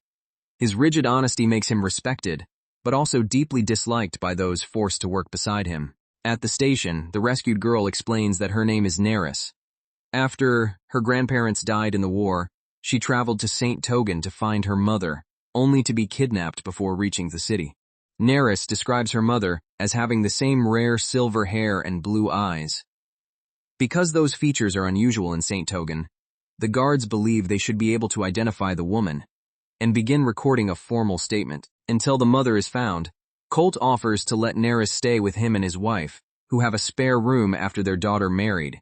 Iru, Yudin, Minero, and the Klin family are assigned to focus on the search. The arrested noble soon confronts Iru and demands the silver-haired girl he purchased at the auction. He insists that paying for Neris makes her his property, regardless of the trafficking operation's illegality. Iru recognizes him as Belcrosh of House Cornale, explaining why the acting captain is terrified. The public safety director's son openly declares his identity, even while demanding possession of a trafficking victim. Pretending to be a powerless apprentice, Iru apologizes and says someone of Belcrosh's stature should speak with the acting captain instead. He flatters the noble, while quietly refusing to reveal anything about Neris. Belcrosh screams that he wants that girl and no one else. Iru claims the guards genuinely do not know her location, while noticing that the noble's fixation seems deeper and darker than simple love at first sight. Back with the squad, Iru reports the encounter while enduring punishment for allegedly slacking. The guards consider whether Belcrosh's obsession means he might care for Neris, but Iru immediately rejects handing her over. Iru explains that Belcrosh's behavior was not love. The noble repeatedly insisted she belonged to him and would not accept the possibility that relatives might take her, revealing possessiveness rather than affection. The guards warn Colt never to let Neris leave alone and to keep her location secret from the other children. Belcrosh must not receive even the smallest clue about where she is being sheltered. Belcrosh goes directly to his father, Public Safety Director Cornell, and demands the dismissal of every East Gate guard. Cornell explains that the district is already under scrutiny after 2 captains were killed and cannot endure further royal attention. The son reveals why Neris matters. She is the exact image of a woman named Ridley. Cornell finally agrees to obtain the girl through another method, warning that he does not understand his son's obsession, but will spend whatever is necessary. Cornell promises to locate Neris and ensure she is taken, using people whose tongues can be controlled. 2 weeks pass after the auction raid, while the hidden plan quietly develops. For 2 weeks nothing happens, surprising Iru after Belcrosh's intense behavior. The guards still cannot find Neris's mother, but no death record or unidentified body suggests she remains alive somewhere. They confirm that the woman once worked at a diner in the Western District. Clint reports no progress, while Monero has strangely disappeared from duty, after recently acting restless. A note reveals that Monero gambled at an illegal den, won money, and left for another country to start a business. His comrades are stunned, especially because he had seemed more responsible after the birth of his daughter. The conversation turns to Colt, who has grown gentle and constantly praises Neris. His wife dotes on the girl after their own daughter moved away, and Colt admits he would not mind if Neris stayed forever. 3 days later, the fragile peace is shattered by a sudden attack. Violence erupts inside Colt's home before anyone can respond. Colt and his wife struggle against the intruders as their house is torn apart. The attackers strike brutally, determined to seize Neris regardless of who stands in their way. The assault leaves the couple bloodied and collapsing. By the time help arrives, the kidnappers have already escaped with the silver-haired girl.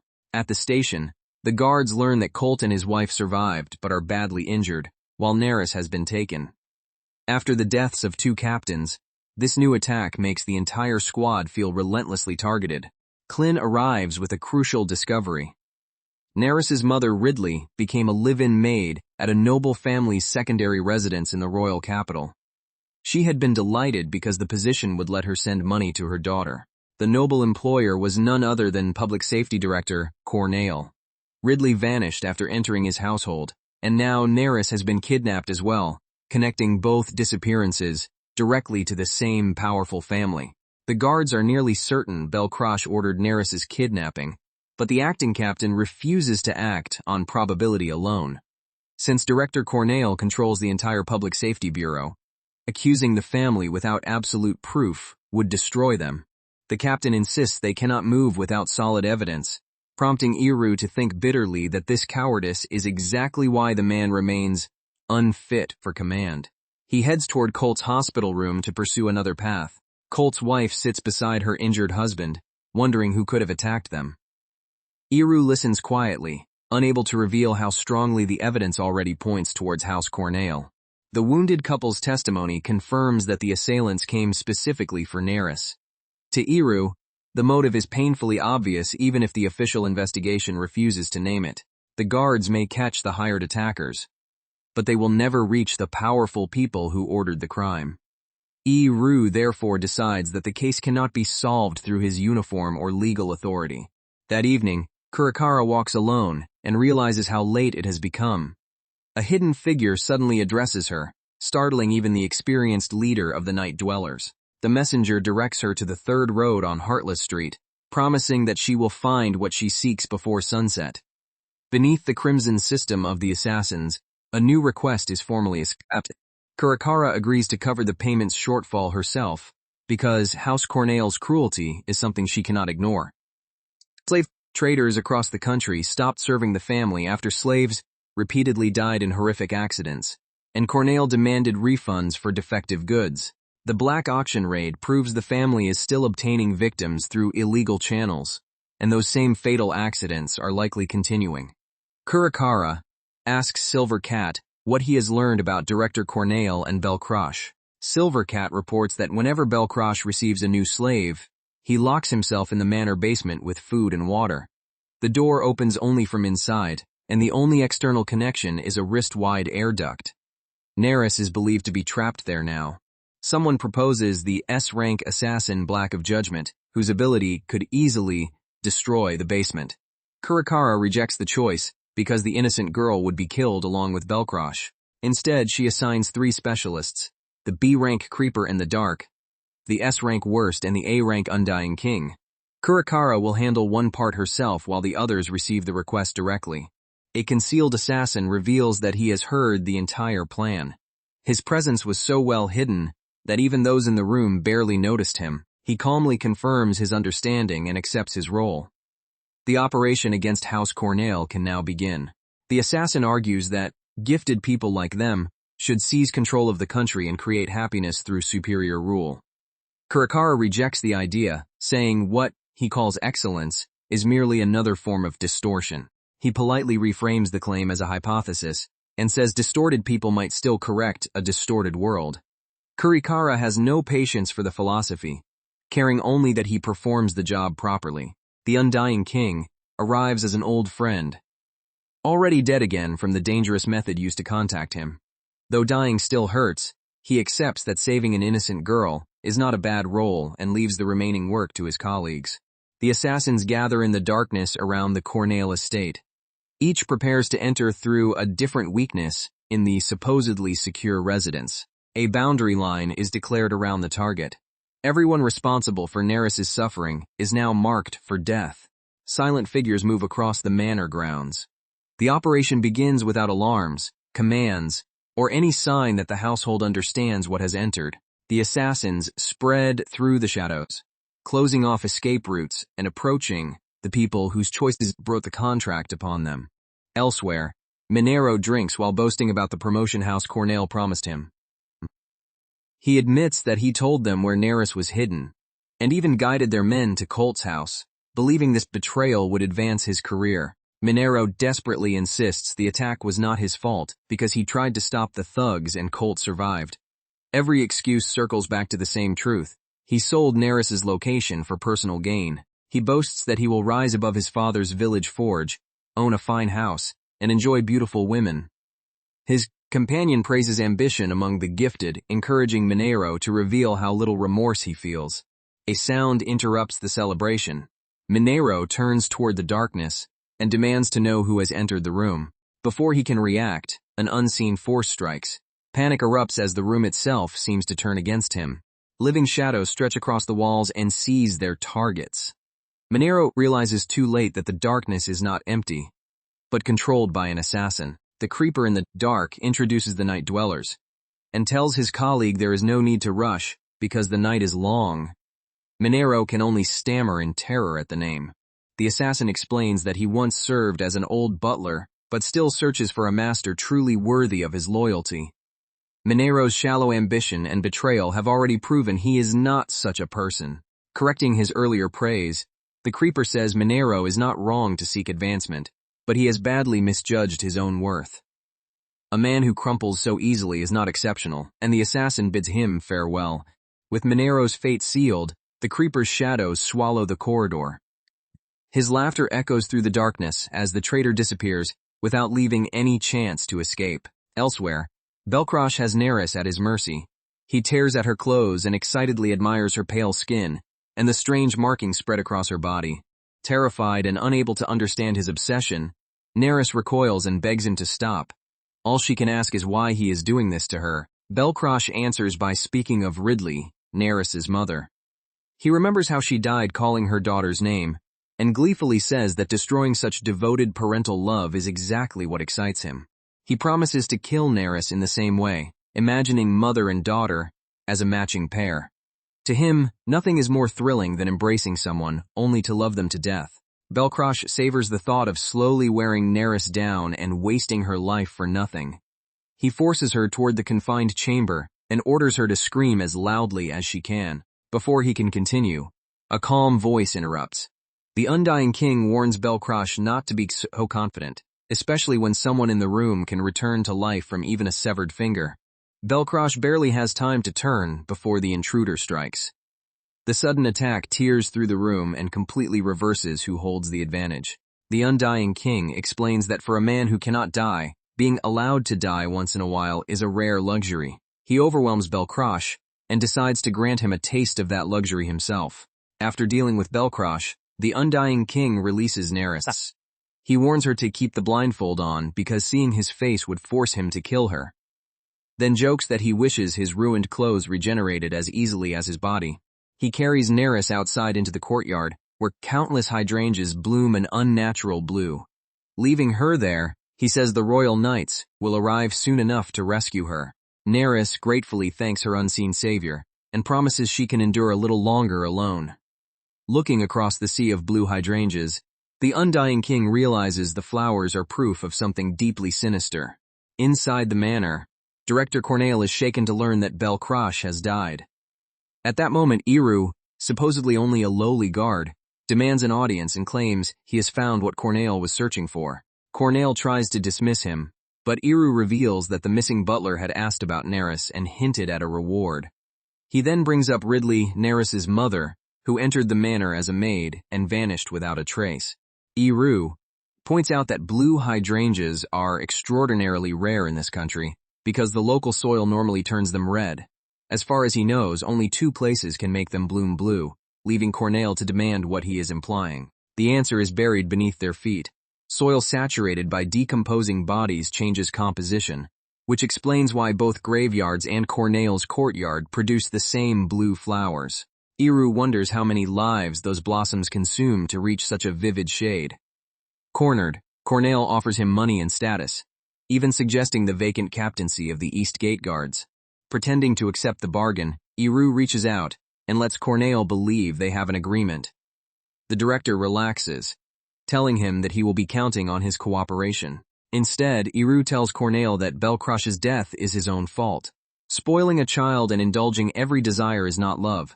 A real parent corrects a child who strays, even if it requires harshness. True parental love can be strict, painful, and lonely, Iru says, because a parent must do what is right even when the child resents them. Cornell is left staring at the truth he refused to face. The confrontation ends in a sudden burst of violence.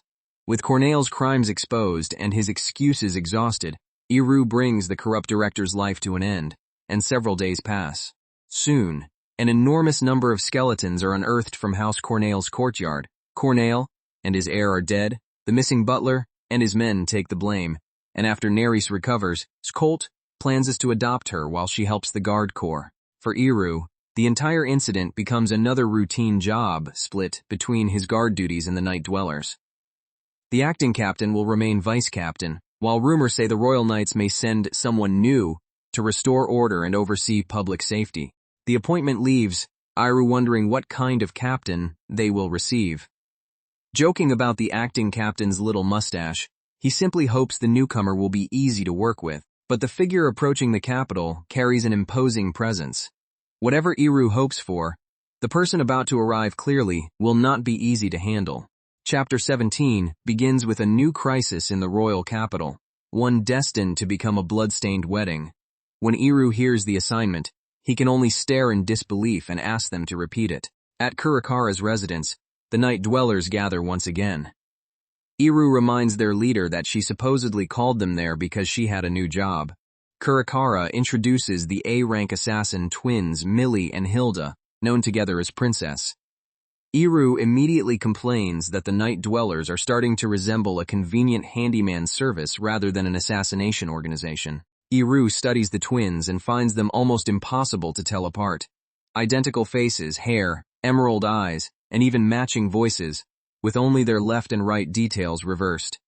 Learning that they are also older than him makes the world feel even less sensible. The request is to assassinate anyone who tries to kill the royal princess. Iru admits it fits the night dweller's work.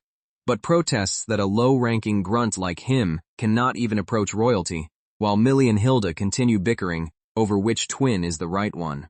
Iru refuses the strange assignment and tells Millie and Hilda to take it instead, since they clearly adore their work.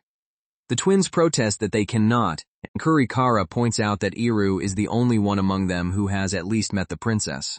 The twins insist the job is impossible for them, because this time they are acting as intermediaries rather than the assassins themselves. Kurikara adds that the anonymous client belongs to an influential noble house, offers generous payment, and is someone the night dwellers would benefit from owing a favor. Iru still demands to know why he was chosen when he has no real connection to royalty. Kurikara cryptically promises that he will see the princess very soon, while Millie and Hilda interrupt to beg for another job because their allowance is already in trouble. Kurikara gives the twins a separate target, a predator who attacks women. They celebrate the assignment, which she had first considered giving to Lim Lim, while Iru is left shouting that nobody has finished explaining his own mission. The next morning, Iru races through the capital at full speed. Already badly behind schedule, he pushes through the streets while desperately apologizing to everyone in his path. His co-workers are certain he will be punished because he is late yet again.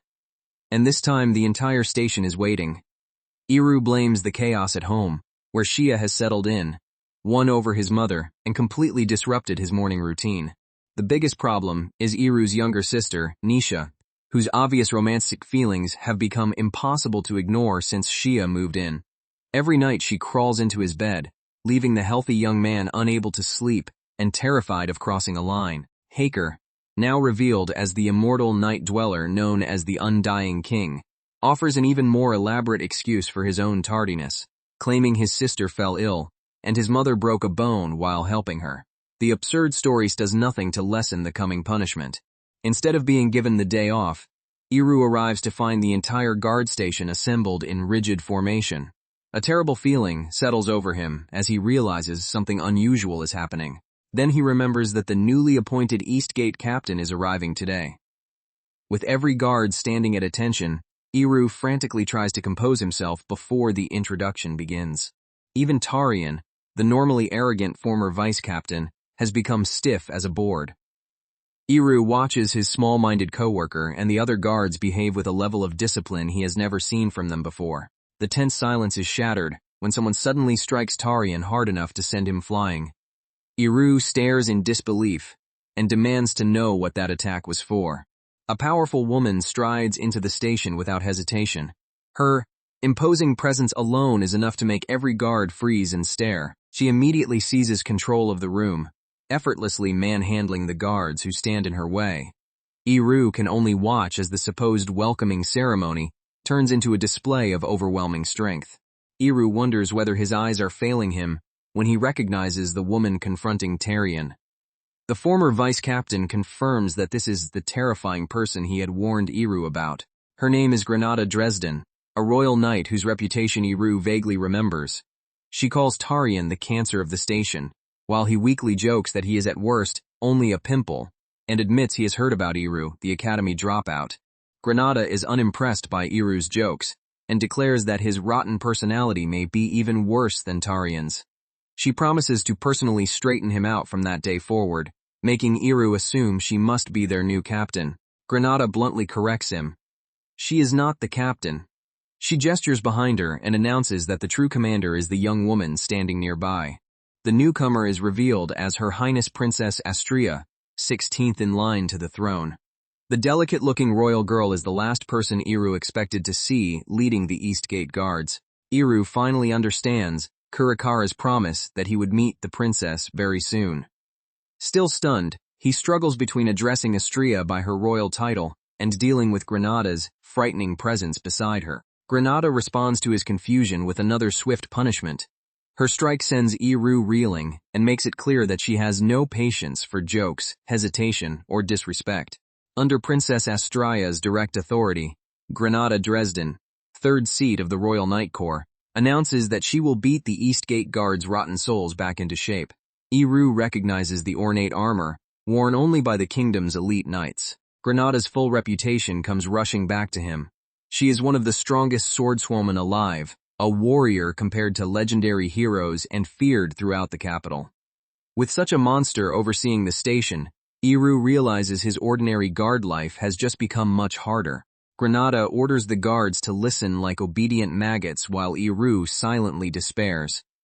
A raging woman of the light and a man who works in the shadows are the worst possible combination, and he already knows this assignment will be painful. Chapter 18 begins near the capital's slums, where Iru and Tarian encounter children begging for food.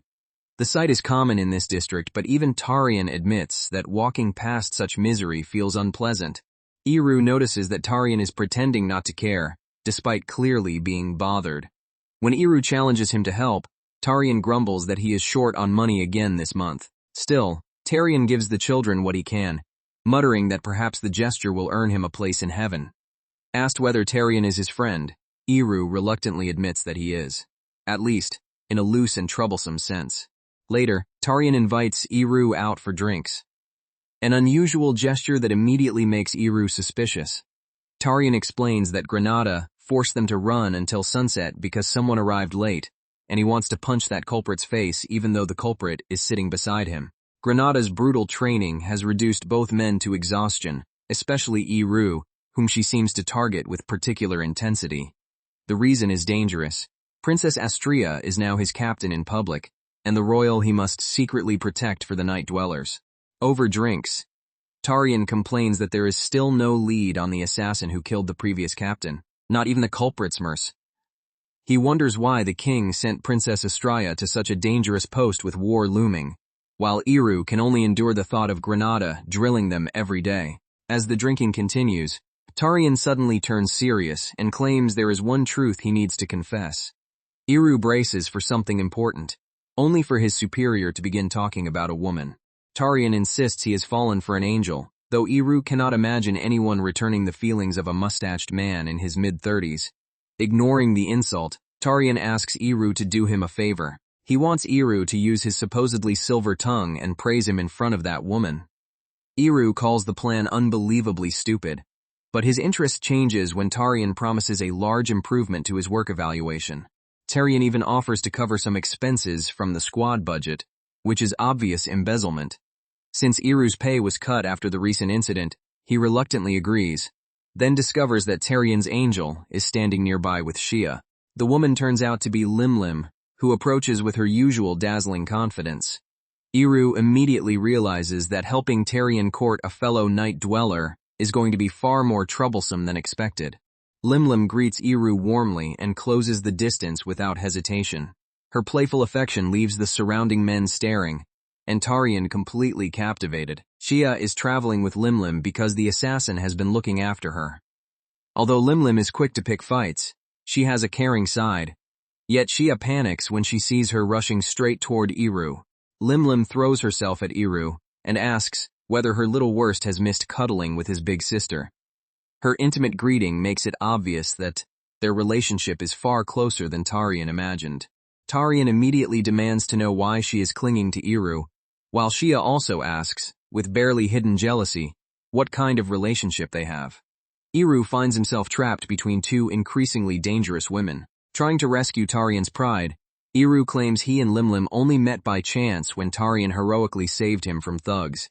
Limlim instantly recognizes the story as nonsense, but mischievously agrees to play along. Iru launches into an absurd stream of praise, describing Tarian as a kind-hearted warrior who defeats criminals, guides lost children home, and is admired by everyone in the corps. Even Tarian begins sulking, because the lies sound too exaggerated to be believable. Shia destroys the performance by revealing what Iru said the previous day. Tarian skips patrols, naps at home, and uses his sister as a body pillow. Iru protests that she stripped away all context, but the damage is already done. Limlim suddenly cuts through the comedy and says there is something important she has wanted to confirm with Iru. After thinking about it for a long time, she admits that she has never felt this way before. Without warning, Limlim leans in and kisses him. The entire group freezes as the playful assassin turns the moment into something startlingly intimate. Before Iru can react, Limlim softly apologizes and tells him that if he dies, she is sorry. Her words reveal that the kiss was not merely romantic. It was also a dangerous test. The effect strikes immediately. Iru's body convulses as whatever Limlim transferred through the kiss begins attacking him from within. Yet the pain does not last as expected. Limlim watches closely, stunned by what she sees, while Iru struggles to understand what she has just done to him. A strange force reverses the attack between them. The lethal effect meant for Iru rebounds toward Limlim, exactly as his curse reacts whenever someone tries to harm him. Limlim collapses under the reflected poison. Iru catches her and realizes that his curse has activated against the very woman who kissed him. Because his curse swaps the positions of victim and aggressor, Limlim must have genuinely intended to kill him. Furious and confused, Iru demands to know what the crazy woman was thinking. Limlim recovers with a delighted smile. But Iru refuses to cooperate with whatever scheme she has planned. He warns that her tricks will not work on him, no matter how fearless she acts. Instead of answering, she asks whether he feels nausea, stomach pain, or trembling in his limbs. His lack of symptoms confirms the result she had desperately hoped to see. Limlim finally reveals her curse. Every bodily fluid she produces is a lethal poison. Anyone who gets close enough to share affection with her dies, leaving her convinced that she would always be alone. Iru explains his own curse in return. Any attempt to kill him is redirected onto the attacker, and because Limlim's poison cannot kill her either, their two curses cancel the fatal outcome that would destroy anyone else. With the impossible compatibility proven, Limlim embraces him and makes a shocking proposal. She wants Iru to have a baby with her. Her request comes from years of hatred toward the mother who cursed her and the life that curse forced upon her. After the Borodwan incident, she told Shia everything she had kept buried inside, and decided she wanted revenge on that fate. Limlim believes Iru's power may finally let her love someone, create a family, and live without condemning her partner to death. To her, their meeting is the single ray of hope she has ever found.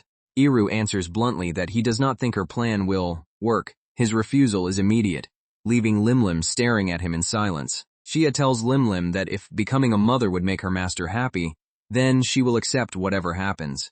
Iru realizes with alarm that Shia is so emotionally broken, she no longer cares about her own pain. Limlim takes Shia's acceptance as the final obstacle disappearing. With nothing left holding her back, she repeats her proposal to Iru with even greater determination. They should have a baby together. Limlim happily presses her proposal while Iru panics and demands that she stop. He explains that his curse has both active and passive reactions, and the automatic form just reflected her murderous poison without him choosing it. Shia's unstable devotion only makes matters worse. After losing Pita and becoming Iru's servant, she has placed her entire emotional balance in him, which is why she accepts even Limlim's attempt to kill him if it might make him happy. Tarian bluntly tells Limlim that settling for Iru would be a terrible mistake, calling him trash and a failure as a human being.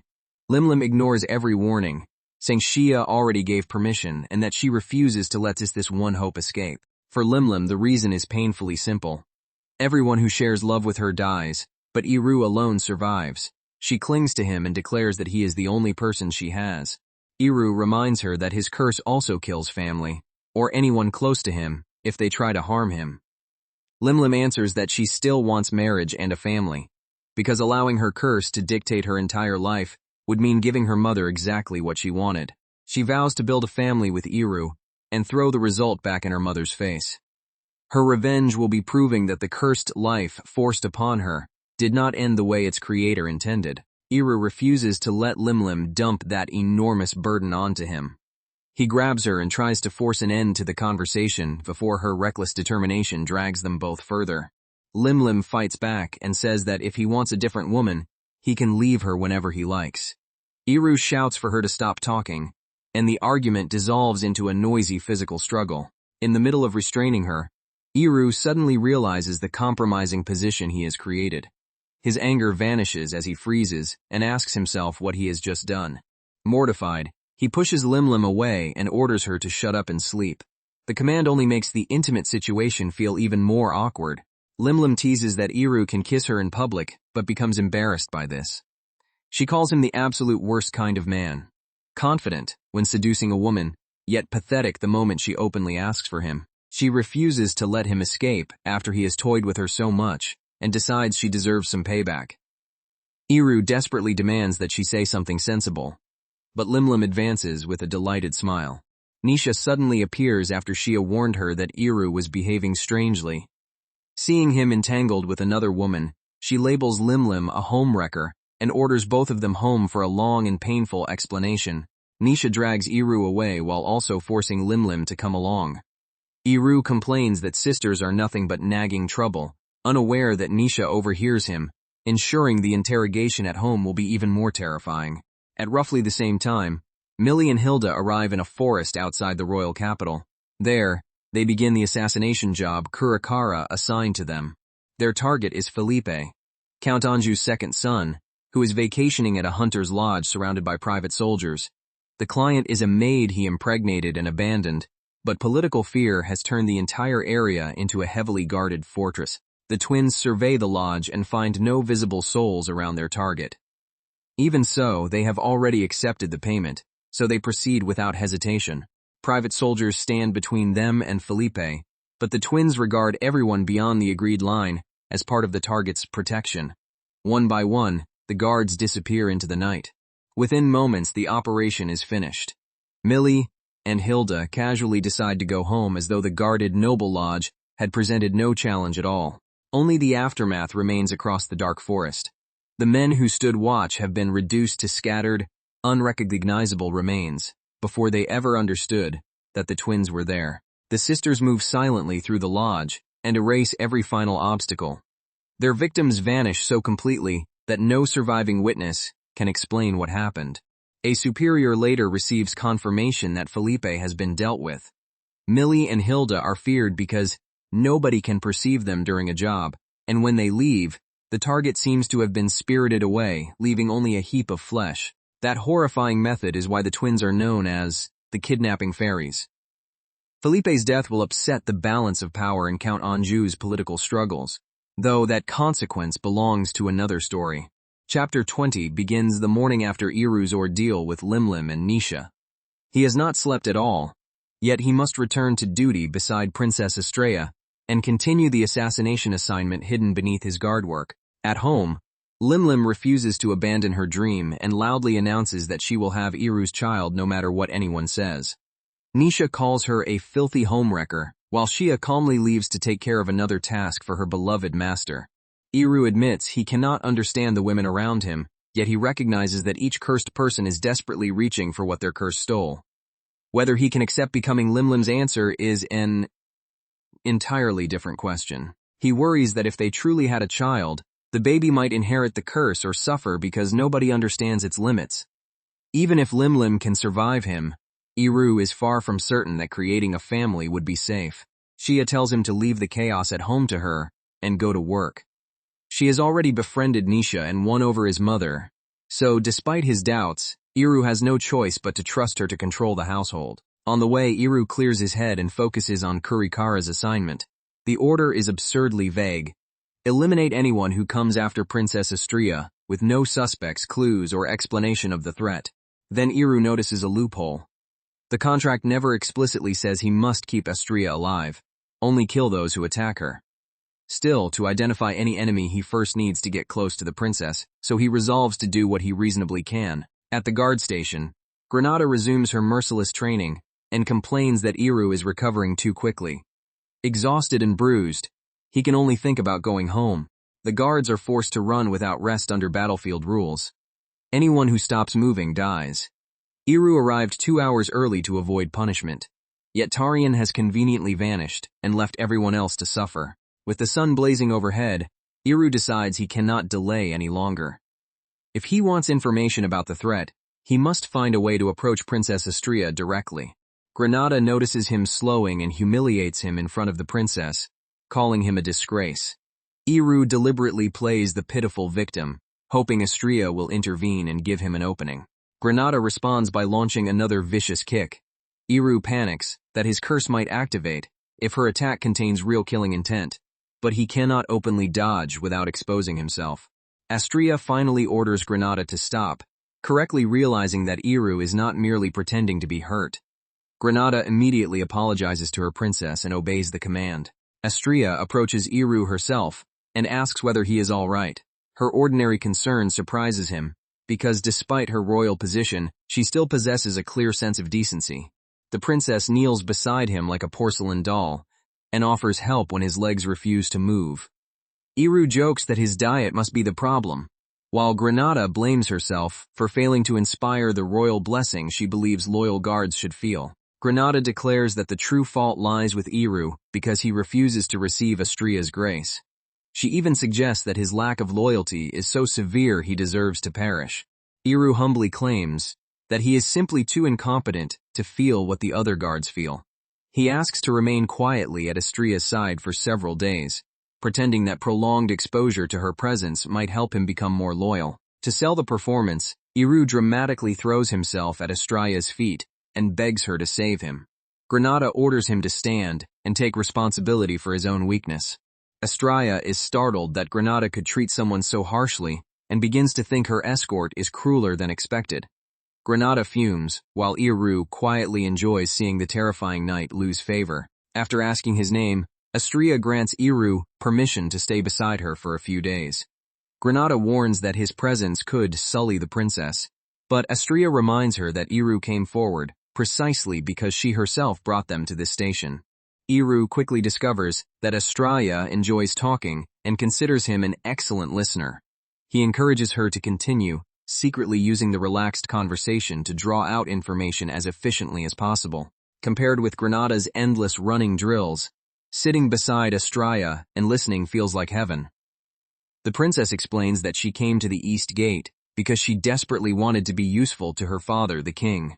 With war approaching, Astria asked the king for a duty that would help the kingdom. He coldly told her she had no useful role and should sit quietly, leaving her so ashamed and hurt that she cried alone in the palace hallway. That night, Royal Knight Captain Saikyou came to comfort her. He said he had a favor to ask, giving the rejected princess an opportunity to prove herself. Saikyou explained that war was near, and that strengthening the kingdom's forces had become urgent. The Eastgate captain had suddenly died, creating a vacancy and a chance to retrain the neglected guards. He proposed sending royal knights to reform the station and asked Astria to become its symbolic captain. Granada would handle the actual instruction, while the princess provided royal authority and inspiration. According to Saikyou, the mere presence of royalty fills loyal soldiers with boundless strength. By training under Astria's gaze, the guards would supposedly improve twice as fast. A lower-ranked knight was originally chosen as Astria's escort, but the plan changed and Granada was selected instead because she was a woman and one of the Corps' strongest fighters. Iru finally understands why both of them came to the East Gate. Astria notices that Iru is puzzled and admits that this is not the entire reason she has spoken so openly. She allowed him close because she wants him to understand everything over the next few days.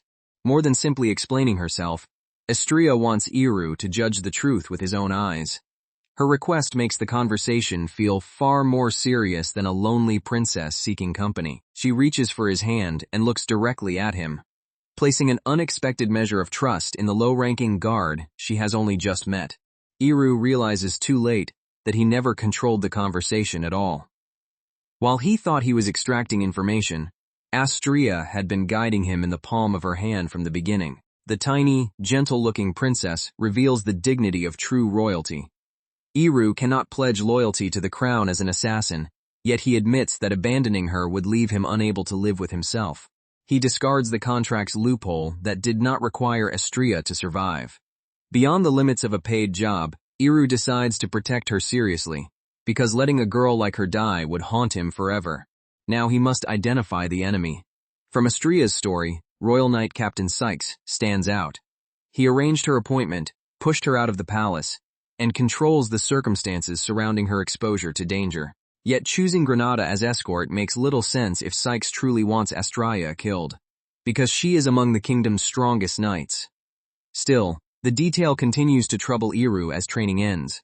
Astria announces that it is time to return to the palace. Granada is horrified when the princess intends to bring Iru along, loudly asking whether she truly plans to take that piece of trash with them. Astria explains that she wants Iru to learn more about both her and the royal family, hoping that one day he may willingly offer them his loyalty. Granada realizes in horror that the princess intends to keep him at her side day and night for several days. Iru admits that he only expected to accompany Astrea while she was at the guardhouse, not live inside the palace. Granada begs the princess to reconsider, because she cannot imagine trusting such trash near the royal family, but Astrea sees no reason to hesitate over an act of goodwill. Faced with Astrea's pure, unclouded kindness, neither Iru nor Granada can produce a convincing objection. Around the same time, another argument is unfolding elsewhere. Lim has declared a temporary truce with Nisha, though only because their endless shouting was getting nowhere. She bluntly tells the other women that they are not the ones she wants beside Iru. Nisha refuses to accept a mistress applying for Iru while behaving like his wife, yet Lim has no intention of backing down. Her dream of creating a family remains the only weapon she believes she has against her curse. After leaving, Lim wonders why Shia suddenly said she could accept everything. She also regrets throwing herself at Iru in front of so many people, knowing it will take courage to show her face at the tavern again. Still, Lim cannot deny what happened inside her. The instant she realized she might be able to have a child with Iru, every restrained feeling overflowed and she could think of nothing else. She eventually returns to the district where she performs, uncertain how to face everyone after the scene she caused. The familiar cries asking for charity greet her before she can escape into embarrassment. A nun from the local orphanage calls, after Lim, and asks her to spare something for the poor children. Lim tries to ignore her, but the woman refuses to let her walk away. Lim complains that she cannot hand out money every day, especially when all her younger brothers seem to have birthdays in the same month. The nun lines up more requests anyway, and begs her to help just once more. Instead of simple charity, the nun proposes charging Lim for hearing her confession. Lim points out that taking payment to listen is a twisted form of religious service. But the nun insists that letting people unload their hearts is worth a cheap price. After collecting the fee with suspicious enthusiasm, the nun agrees to listen immediately, because Lim still has an hour before going on stage. She asks what could possibly trouble someone normally so bold. Lim hesitates before admitting that she may have been held by a man. The confession is so unlike her that the nun immediately realizes the matter is serious. The nun bursts into laughter at the image of Lim, throwing herself at a man she usually calls trash. Lim reminds her that because of her lethal curse, having a child is impossible with anyone except one particular man. Pressed to explain what she sees in Iru, Lim first denies liking him at all. Then she reluctantly admits that when he becomes flustered, his face is surprisingly cute, and that she may have found him irritating, precisely because she noticed him so much. The nun asks whether Lim truly wants a child badly enough to sleep with a man she is not sure she loves. Since both women grew up without parents, they understand the longing for a normal family. But that raises the harder question of what a family actually is. They consider blood relations, married strangers, parents, siblings, and the orphanage children who share no blood at all.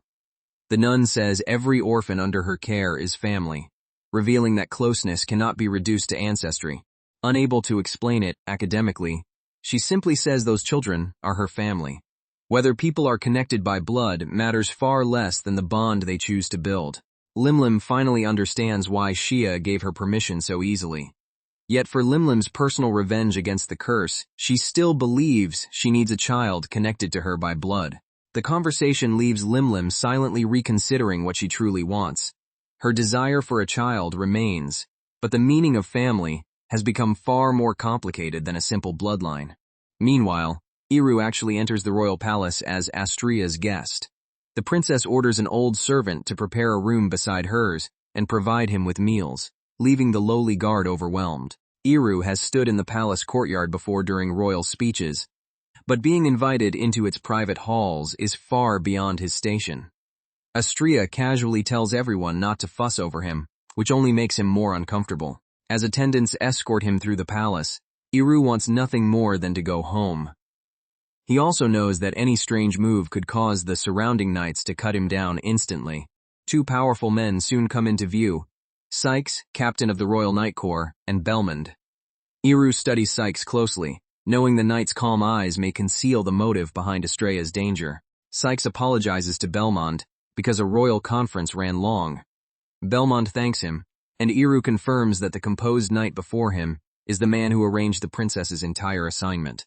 Iru resents Sykes for turning the East Gate into Granada's training hell, but more importantly, he considers him a possible mastermind. Astria introduces Iru as a guard permitted to attend her so he can learn about royalty, and Sykes praises her compassion towards someone of low station. Sykes tells Iru that earning Astria's interest proves he has potential, and encourages him to take the Royal Knight entrance examination. Granada calls him plain trash, while Sykes becomes increasingly amused by their argument. Sykes reveals that he himself was born to a merchant family and rose through merit after gaining a noble patron. He says even Iru might succeed him one day, but Belmond warns Granada not to let class prejudice blind her to Astra's deeper intentions. The meeting ends with Sykes inviting Iru to visit the Royal Knight barracks whenever he wishes. As the knights leave, Iru remains wary, but now has a direct path to investigate them. Astria then casually orders Iru to join her for dinner. He is so shocked by the invitation that he can only ask her to repeat herself. Dinner at the palace turns out to be warm and surprisingly enjoyable. Astria beams that she has never had such a fun meal before, revealing how rarely she receives ordinary companionship. Afterward, the princess happily talks about roses in the courtyard, birds at her window, and the brother who has not visited lately. Iru asks whether she normally dines with the king. Astria says eating with His Majesty would be far too presumptuous. When Iru compares it to an ordinary family sharing meals, Granada warns him not to judge the royal household by common standards. Iru cannot accept that answer. If people never even eat together, he asks, how can they honestly call themselves a family? Watching attendants crowd around Astria, Iru sees the truth beneath the palace's beauty. The princess is surrounded by luxury and protection, yet all of it resembles an exquisitely decorated prison. The evening ends and the palace grows quiet. Iru is led deeper into the residential wing, where rooms have been prepared for the night. A servant shows him the chamber directly beside Astria's. Iru thanks everyone and feels relieved that he will not be forced to share the princess's room. That relief disappears when Granada announces that she will share Iru's room and watch him all night. She threatens to separate his head from his body if he tries anything suspicious, while he marvels that sleeping beside her inspires no romantic feeling whatsoever. Exhausted from the previous night's chaos, Iru falls asleep almost immediately despite lying beside a woman who could kill him. Granada cannot understand how he shifts from trembling fear to absurd boldness so easily. Before sleeping, Iru asks why Granada seems tense around Sykes. She explains that the royal conference concerned which side Froinvale should support in the war unfolding beyond its borders. Ternoir recently became a republic after a revolution and now fights the monarchies of Goa and Mirabel. One faction wants to support fellow monarchies, while Sykes argues that helping the weaker Ternoir could prolong the war and exhaust every rival. The court had nearly chosen Ternoir because Felipe of House Anjou strongly advocated that strategy. After Felipe was assassinated, however, opinion began shifting toward Goa and Mirabel, and an early end to the war. Iru admits that complicated diplomacy means little to him. If war is unavoidable, he would simply prefer the enemy to be as weak as possible. Granada is left thinking that the foolish guard is strangely practical. Night settles over St. Togan, the fortified royal capital. While the palace sleeps, movement begins in the shadow world beneath the city. Kurakara receives word that 5 suspicious people have entered the capital, believed to be assassins from Calcutta.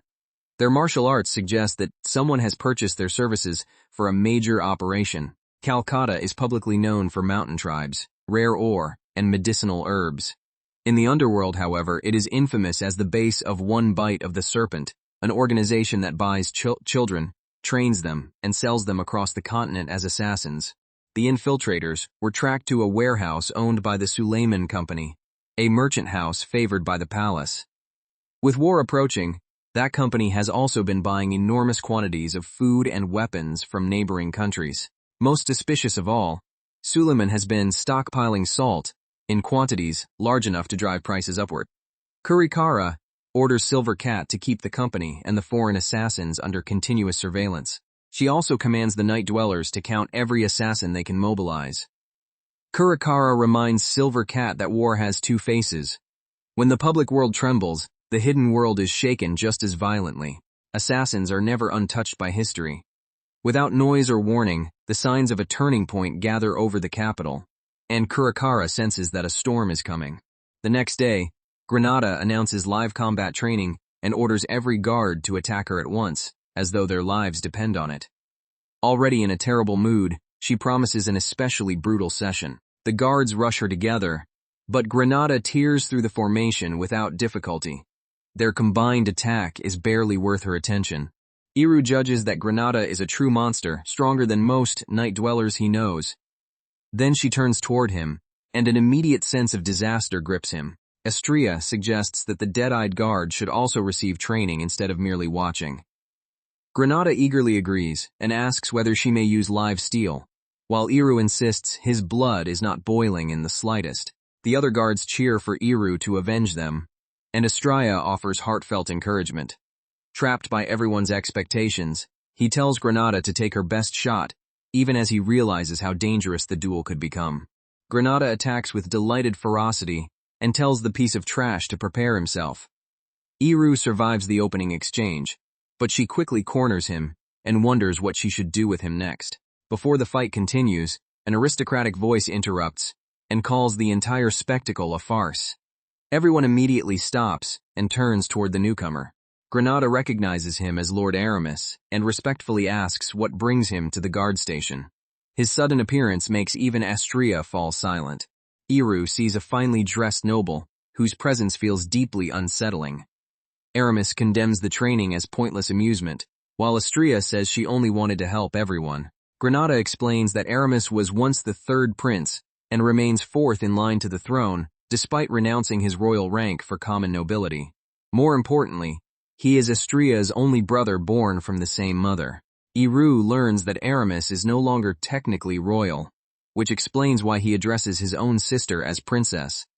Granada says Estrella forced the king to grant her personal control of the East Gate, despite his reluctance, earning her a reputation as a troublesome royal. Aramis claims the guards are already exhausted by Estrella's self-righteous delusions and forced to tiptoe around her. Nobody at the outpost can oppose either a timid princess or a powerful noble brother, so his cruelty goes unanswered. He tells Estrella to look at the miserable guards and accept that she can do nothing useful.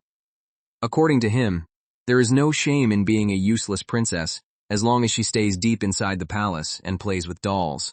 Estrella quietly asks why he must say it so harshly. Iru's patience finally breaks, and he mutters a furious challenge toward the noble who calls himself her brother. Tarian accuses Iru of losing his nerve when it matters, but Iru tells every coward to stay out of it. He insists he is not speaking because he pities the princess, even though everyone can see that her tears provoked him. What truly enrages Iru is a spoiled man who makes his little sister cry, even though she should never have to fight him to the death. Aramis's arrogance reminds him of everything he despises. Iru politely asks to say something as a conscientious guard responsible for defending the royal family. Since Aramis himself admitted he is no longer royalty, Iru tells him to remember his place before disrespecting Estrella. Granada tries to stop him, but Iru claims he is naturally serious and not eager to fight nobles. Aramis calls him vulgar, while Iru jokes that he is so terrified he could wet himself. Aramis steps closer and says that although he can do little else, he is at least capable of taking care of his younger sister. His calm words carry an unmistakable threat. The noble attacks Iru without warning. The blow is strong enough to lift the guard from his feet and send him crashing across the training ground. Iru chooses not to fight back because he has already condemned Aramis for insulting royalty and cannot risk being executed for treason. His plan is to endure the beating and pray Estrella later asks for mercy on his behalf. Even as Aramis pounds him, Iru holds on to one purpose. Someone has to tell Estrella that she is not useless. If nobody else will say it, he will.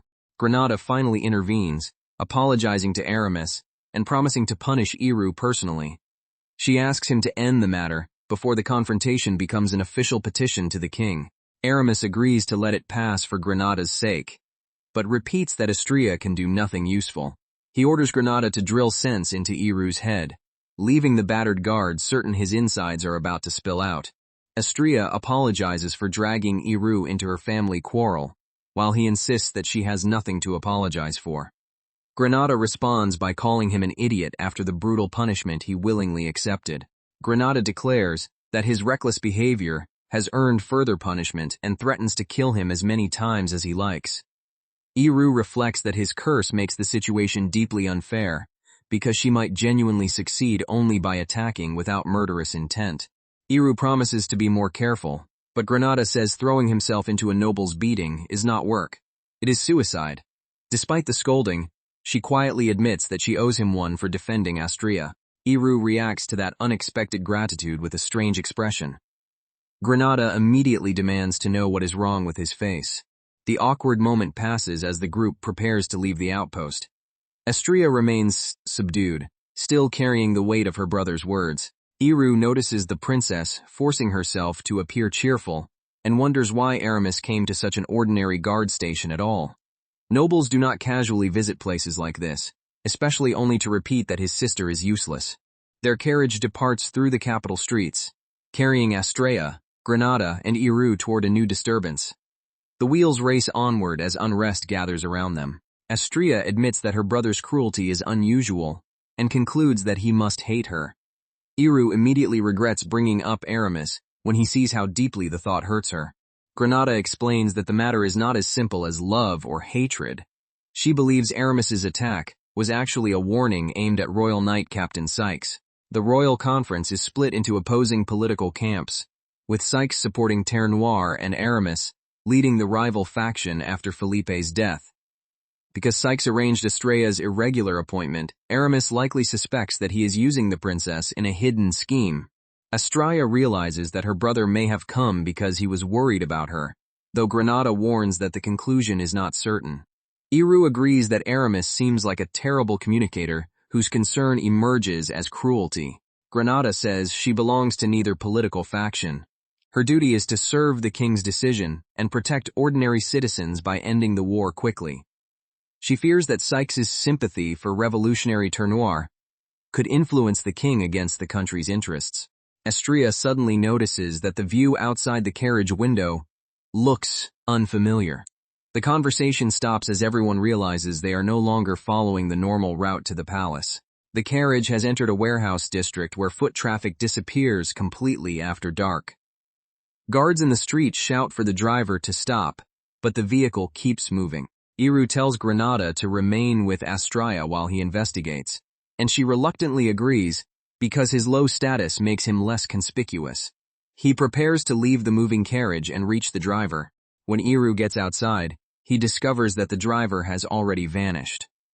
With nobody holding the reins and the carriage still racing forward, the situation becomes clearly deliberate. The runaway carriage reaches an ambush in the deserted warehouse district. Black-armored soldiers emerge from the darkness and surround Astrea's escort. Granada steps between the princess and the attackers, demanding their identities. The silent group answers only by drawing weapons and tightening the encirclement. Iru assumes they are the foreign assassins causing trouble in the capital, but something is wrong with their disguise. They seem to be impersonating night dwellers, even though Kurakara would never accept a contract to kill Astrea, while Iru is protecting her. The armored killers release a suffocating wave of murderous intent. Their hostility is so dense that even seasoned fighters feel it pressing against their skin. Granada refuses to retreat, declaring that a royal knight does not fear. She raises her sword and meets the assassins head-on. The first attacker lunges, but Granada intercepts with overwhelming speed. Steel crashes in the narrow street as the royal knight takes control of the battle. She tears through their formation and forces several enemies back. Astrea watches from behind, while Iru waits for the right moment to intervene without exposing his true ability. When Granada creates an opening, Iru signals her to strike immediately. If she defeats the attackers herself, his Night Dweller contract to eliminate anyone targeting Astrea will still be fulfilled. Granada's blade cuts across the street in a sweeping attack. The black-armored men are driven backward, but they refuse to fall as easily as ordinary assassins. One enemy counters with a sudden flash of steel. Granada barely avoids the strike, and the force of the exchange tears through the surroundings. The battle accelerates into a blur of blades. Granada cuts down one attacker only to find another already moving into her blind spot. Their coordinated assault begins to overwhelm even her. Granada realizes too late that these opponents were prepared specifically to neutralize her swordsmanship. A brutal blow lands and the assassins close around her. Astria can only watch as Granada is forced toward the ground. Granada continues fighting despite her injuries, but another coordinated strike breaks through her defense. The Royal Knight's strength is steadily being crushed by superior numbers and planning. She admits that she trusted her sword too much and believed she could overpower them alone. Even as she collapses, Granada insists that the knight does not fall. The attackers mock her resistance and claim that marrying into a powerful house would have spared her this fate. Their words reveal that the ambush is tied to the internal ambitions of the nobility, rather than foreign assassins. Iru recognizes the black armor as the equipment worn by Aramis's personal troops, and initially assumes the prince planned to use Astria as a pawn against Sykes. Then a familiar voice among the attackers changes the entire meaning of the scheme. Before they can finish Granada, Iru throws himself into the attack. His sudden intervention drives the armored soldiers away from both women. The assassins swarm him in fury, striking from every side. Their weapons tear into his body, yet Iru refuses to retreat from the princess. Astria realizes that the person they should protect is her, but Iru is sacrificing himself instead. With Granada down, there appears to be nobody left capable of stopping the killers from reaching the princess. Iru apologizes to Astria as though he has failed. Bloodied and apparently powerless, he lowers his head while the attackers prepare the final blow. He tells the princess not to cry, and mocks the enemy for having more bark than bite. His calmness reveals that the wounds they inflicted have not ended the fight at all. As the assassins close in again, one of them demands to know why Iru is still standing. The lowly guard's survival makes no sense after the damage they clearly dealt. Iru rises and warns that they will regret forcing his hand for the rest of their lives. His curse begins turning every lethal attack back upon its source. Granada watches in disbelief as 3 men fall in an instant. Iru is timid, slow, and supposedly weak, yet the iron claws she saw sink into him left no wound, making his survival seem like a miracle. The mastermind finally reveals himself as the 4th seat of the Royal Knight Corps. He admits that eliminating Granada would free him from remaining trapped beneath her rank. He praises Iru's strange technique, assuming the guard uses a deceptive sword style without fully drawing his blade. Iru replies that he never drew it at all, and invites the arrogant knight to discover the truth himself. The 4th seat attacks with full force. Iru stands his ground as the lethal strike enters the range of his curse. Every man who rushes Iru collapses at once while he barely lifts a finger. Surrounded by blood, the surviving knight demands to know what kind of creature the apprentice guard really is. Iru answers only with a cold smile. In the darkness, the insignia and presence of the night dwellers seem to gather behind the identity he has kept hidden. Iru refuses to let the impostors die before revealing who hired them. Enraged that they used the night dweller's name, he promises to make every survivor confess before granting an easy death. The 4th seat refuses to submit and charges with desperate fury. He still believes his rank and strength place him above a nameless apprentice guard. Iru calmly invites him to attack. Instead of drawing a weapon, he holds only a thin twig and waits for the knight's sword to reach him. At the last instant, Iru taps the incoming blade with the twig and says the enemy is too late.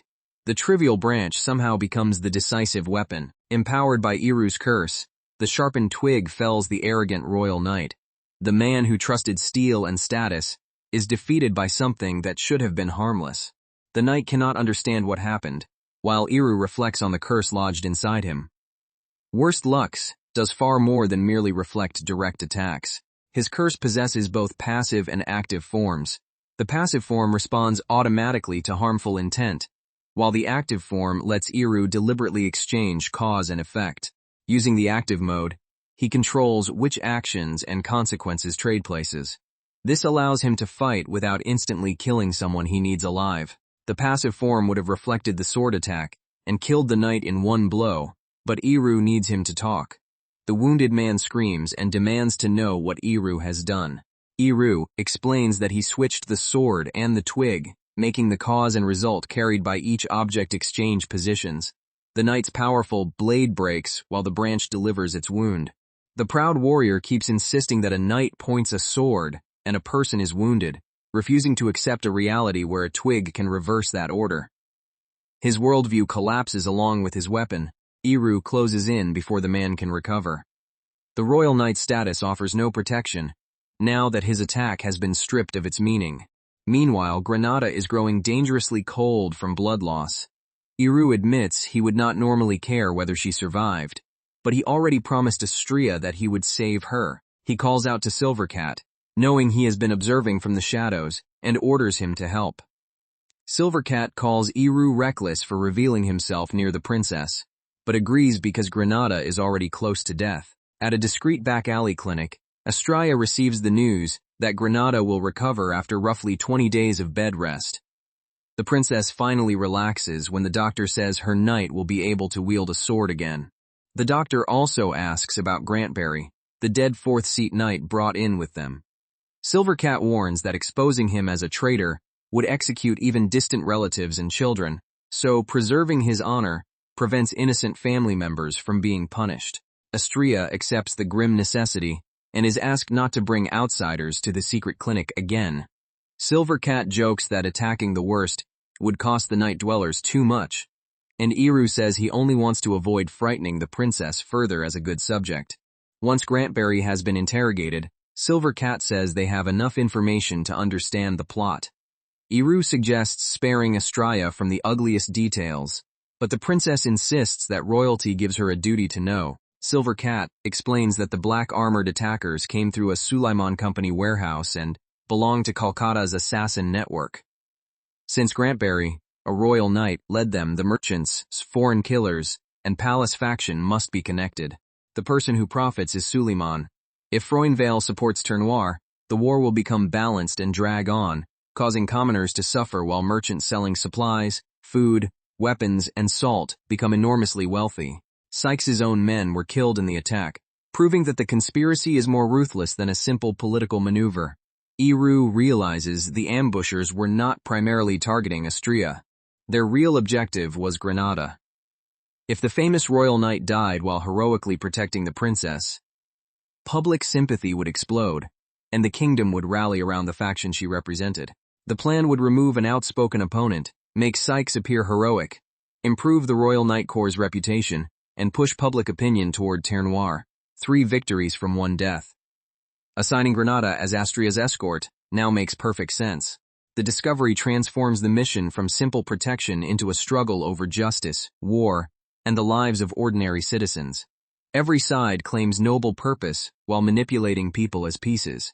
After hearing the full truth, Astria does not retreat. Instead, she asks Iru to accept a new request from her personally.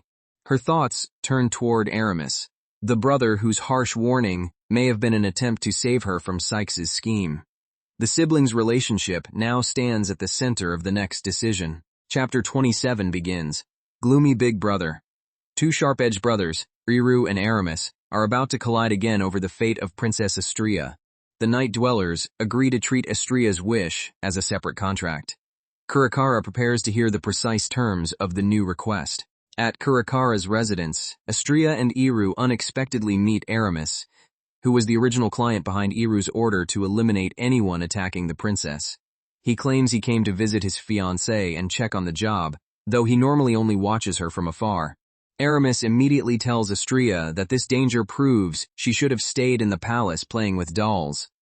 Iru once again objects to his cruel wording, and the 2 men begin arguing before the actual request can even be discussed. Iru refuses to leave Astria alone with Aramis, but Aramis coldly orders the princess out of the room. Silvercat agrees to escort her to Granada's bedside, while Iru stays behind to hear what her brother truly wants. When Astria hesitates, Aramis repeats the command with enough force to end the argument.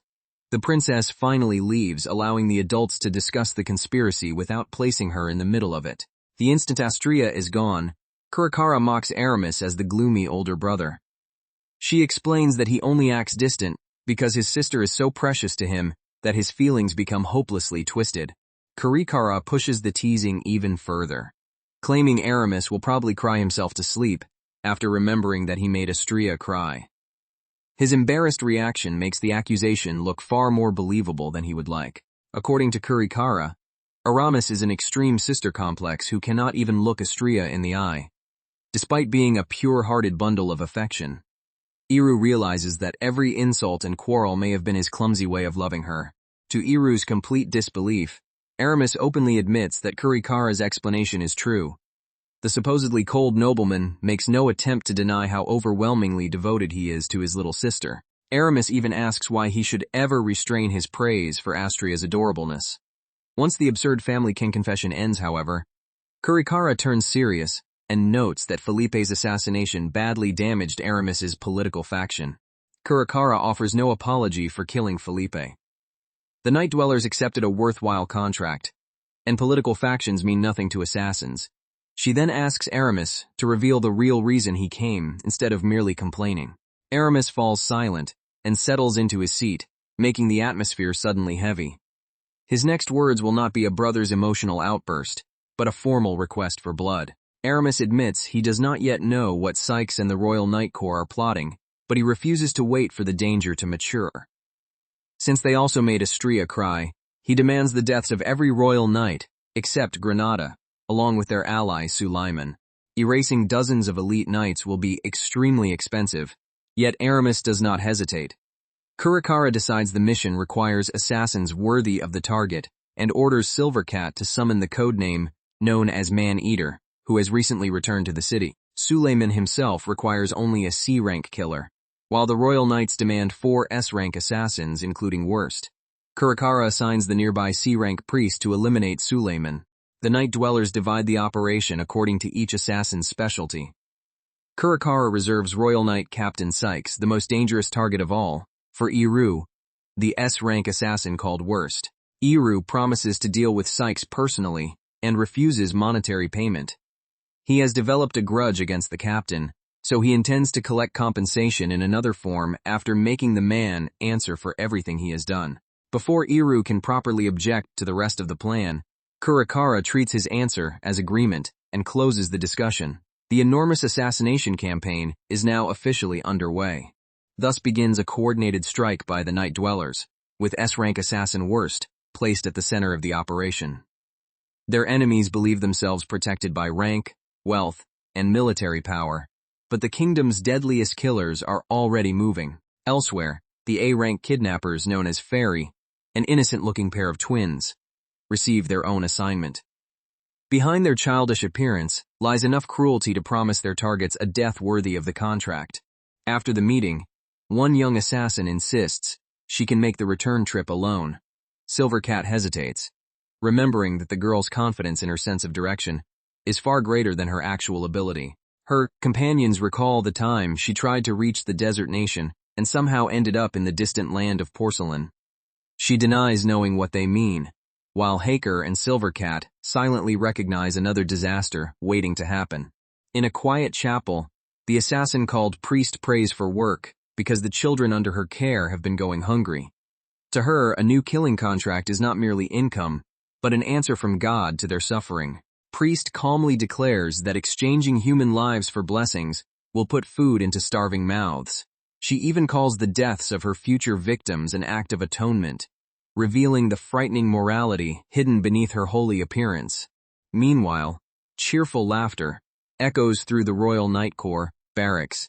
Their leaders are celebrating, utterly unaware that a death sentence has already been issued against nearly everyone inside. Inside the captain's office, Saikyou, Belmond, and the merchant Suleiman congratulate one another.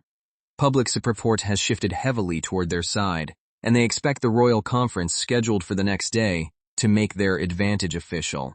They admit Felipe's unexpected death made the attack on Granada less necessary, but believe the problem has already been solved. Suleiman hired assassins, trained specifically to kill knights, confident they can overcome even a warrior as exceptional as Granada. Belmond still fears Granada's strength, yet Suleiman insists there is not even one chance in 10,000 that his specialists will fail. Granada's knightly devotion guarantees she will risk her life without hesitation to protect Astrea. Their design is brutally simple. Granada dies defending the princess, while the Royal Night Corps gains fame as Astrea's savior. The black armor used in the attack will implicate Aramis, ruin his reputation, and swing political power towards Saikyou. Once Astrea is moved into the night barracks, under the pretense of protection, Sykes intends to use her as a hostage. Her father's love will then force the king to surrender the throne. Sykes will inherit the kingdom, while Suleiman grows rich from the continuing war. The merchant has planted countless profitable schemes and promises to reward the captain who made them possible, turning national suffering into their private fortune. One scheme has already blocked every supply of salt reaching Mirabel and Goa, two landlocked nations without rock salt deposits. By driving prices to absurd levels, Suleiman can strangle their finances, weaken their armies, and present Sykes as the hero who turns the war around. After victory, Sykes expects no one will be able to object when he seizes the throne. Suleiman pours celebratory drinks and offers more money for the coming political struggle. Certain that their perfect future has already been secured, back at Kurikara's residence, she asks Silver Cat whether the assassins answered their summons. He confirms that the night dwellers have begun to move while the conspirators continue celebrating elsewhere. Silver Cat reports that Priest accepted as usual and that Man-Eater also poses no operational problem. Yet even Kurikara's experienced subordinate admits the creature's true nature terrified him the first time he saw beyond its harmless appearance. Silver Cat would rather never see Man-Eater again, because understanding it brings no comfort. Kurikara agrees that assassins are inhuman in many ways, but this particular being is not merely cruel. It no longer seems human at all. Kurikara has heard that Man-Eater was once human. The Undying King, who recently traveled with it, claims the two fought a deadly battle long ago and now wander together while searching for the same mysterious person. Their objectives are completely opposed. One wants to kill that person, while the other wants to protect them.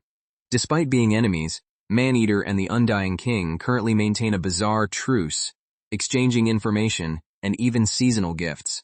That night, 8th Seat Kimberly finishes his duty at the Royal Night Corps gate.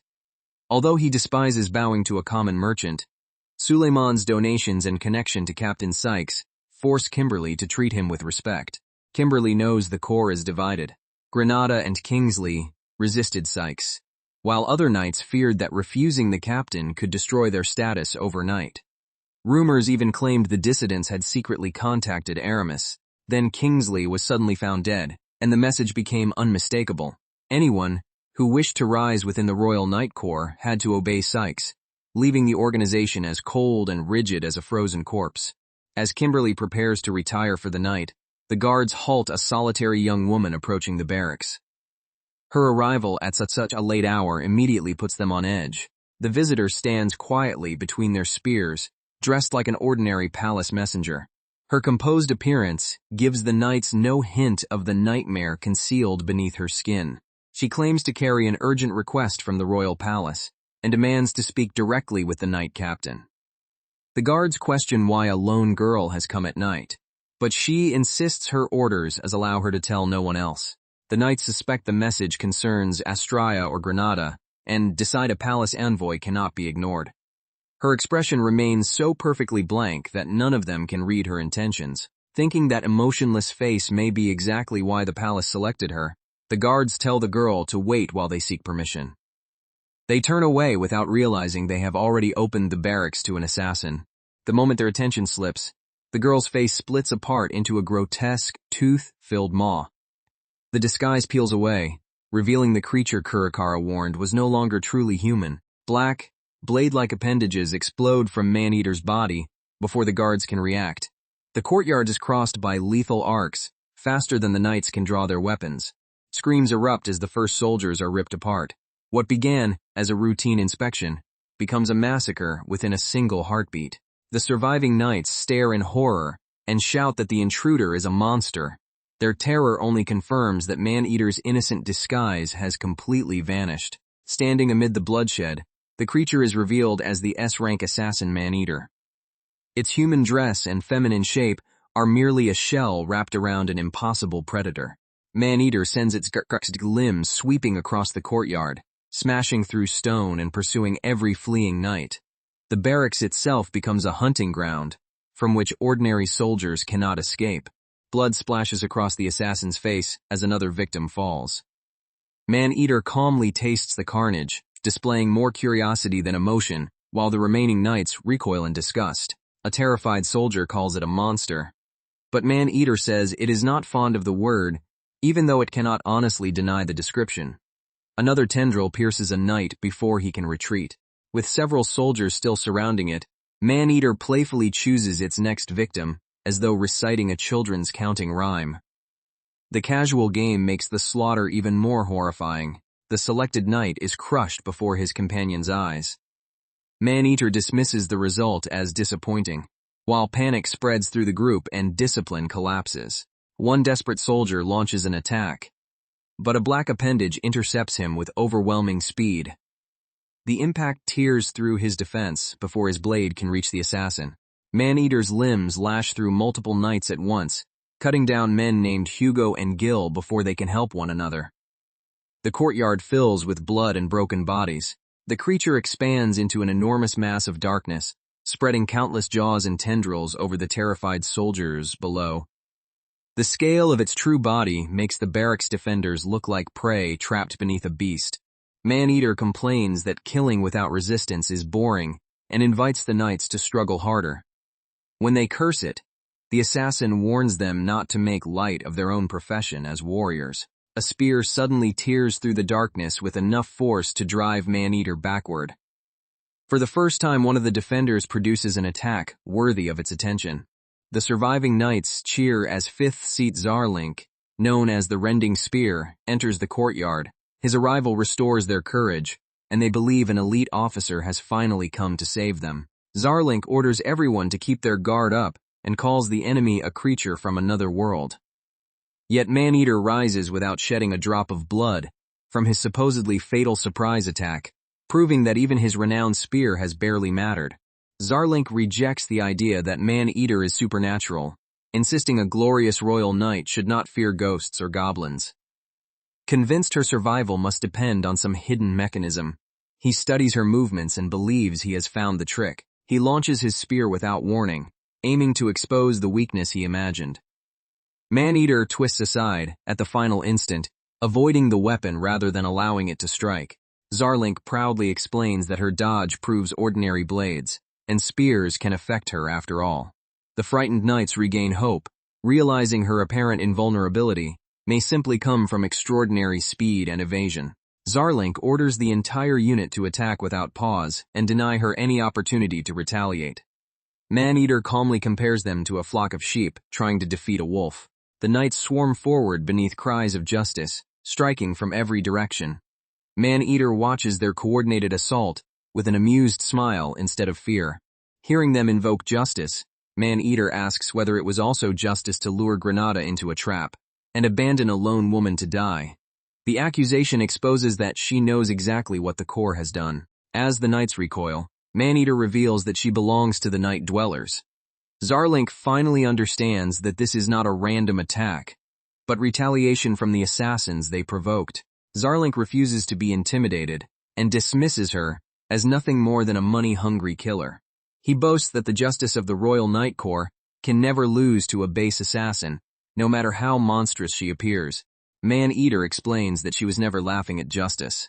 Between her and the knights there is only one relationship, eater and eaten, with no moral argument capable of changing the outcome. When a terrified knight begs for mercy, she asks whether he would stop eating bread if the bread pleaded for its life. To Man-Eater, their desperation carries no more meaning than food resisting at the dinner table. Zarlink demands to know what kind of monster she is. Man-Eater reminds him that his own men chose that word, then wonders whether centuries of existence are enough to make the title accurate. She reveals that she was once the daughter of a lord in a desert nation that vanished long ago. After dying meaninglessly, her spirit was sealed inside a doll by the necromancer Erasthenes, who intended to use her as a pawn in an age when magic was commonplace. Zarlink dismisses the ancient story as intimidation and notices that his spear grazed her head. Convinced the evil spirit must be sealed inside the skull, he decides that crushing it is the one reliable way to kill her. Gathering all his strength, Zarlink charges and vows to take Man-Eater's head in a single blow. The other knights watch their champion commit everything to the supposed weak point. Zarlink admits his speed is below Granterbury's, and his swordsmanship below Granada's, but believes his raw strength yields to no one. He swings with complete confidence that the battle will end here. Man-Eater has heard the same thought for centuries. Cut off the head, and the monster must die. Countless knights and swordsmen have reached exactly the same conclusion before him. Her enormous maw closes around Zarlink and tears through him before his attack can finish. As he screams, Man-Eater remarks that even after hundreds of years, warriors never change. With Zarlink defeated and resistance collapsing, Man-Eater turns toward the remaining knights and casually asks whether they should return to dinner. The massacre is no longer a battle, only the final course of her hunt. Back at the Night Dweller's residence, Iru questions why he was assigned to guard Astria when the contract already ordered him to assassinate anyone targeting her. Kurakara reminds him that the overprotective Aramis was the client behind both duties. The others laugh that Aramis nearly cries whenever Astria leaves the palace, confirming he has always been an incurable warrior. They also reveal Kurakara negotiated the arrangement because the princess was too important to leave to a single assassin. Iru complains that the bodyguard duty was practically forced on him. Protecting Astria alone might have been manageable, but being paired with the muscle-headed Granada made the job so troublesome that he would have refused had he known in advance. Although the assignment caused endless irritation, Iru admits everything worked out in the end. With the discussion finished, he prepares to leave for his own part of the coming operation. The noisy young assassins cheerfully say goodbye and promise to meet him again later. Iru walks away thinking that the Night Dwellers remain as loud and chaotic as ever. On the way, Iru reviews the force Kurakara has assembled: Man-Eater, the twins, Priest, and himself.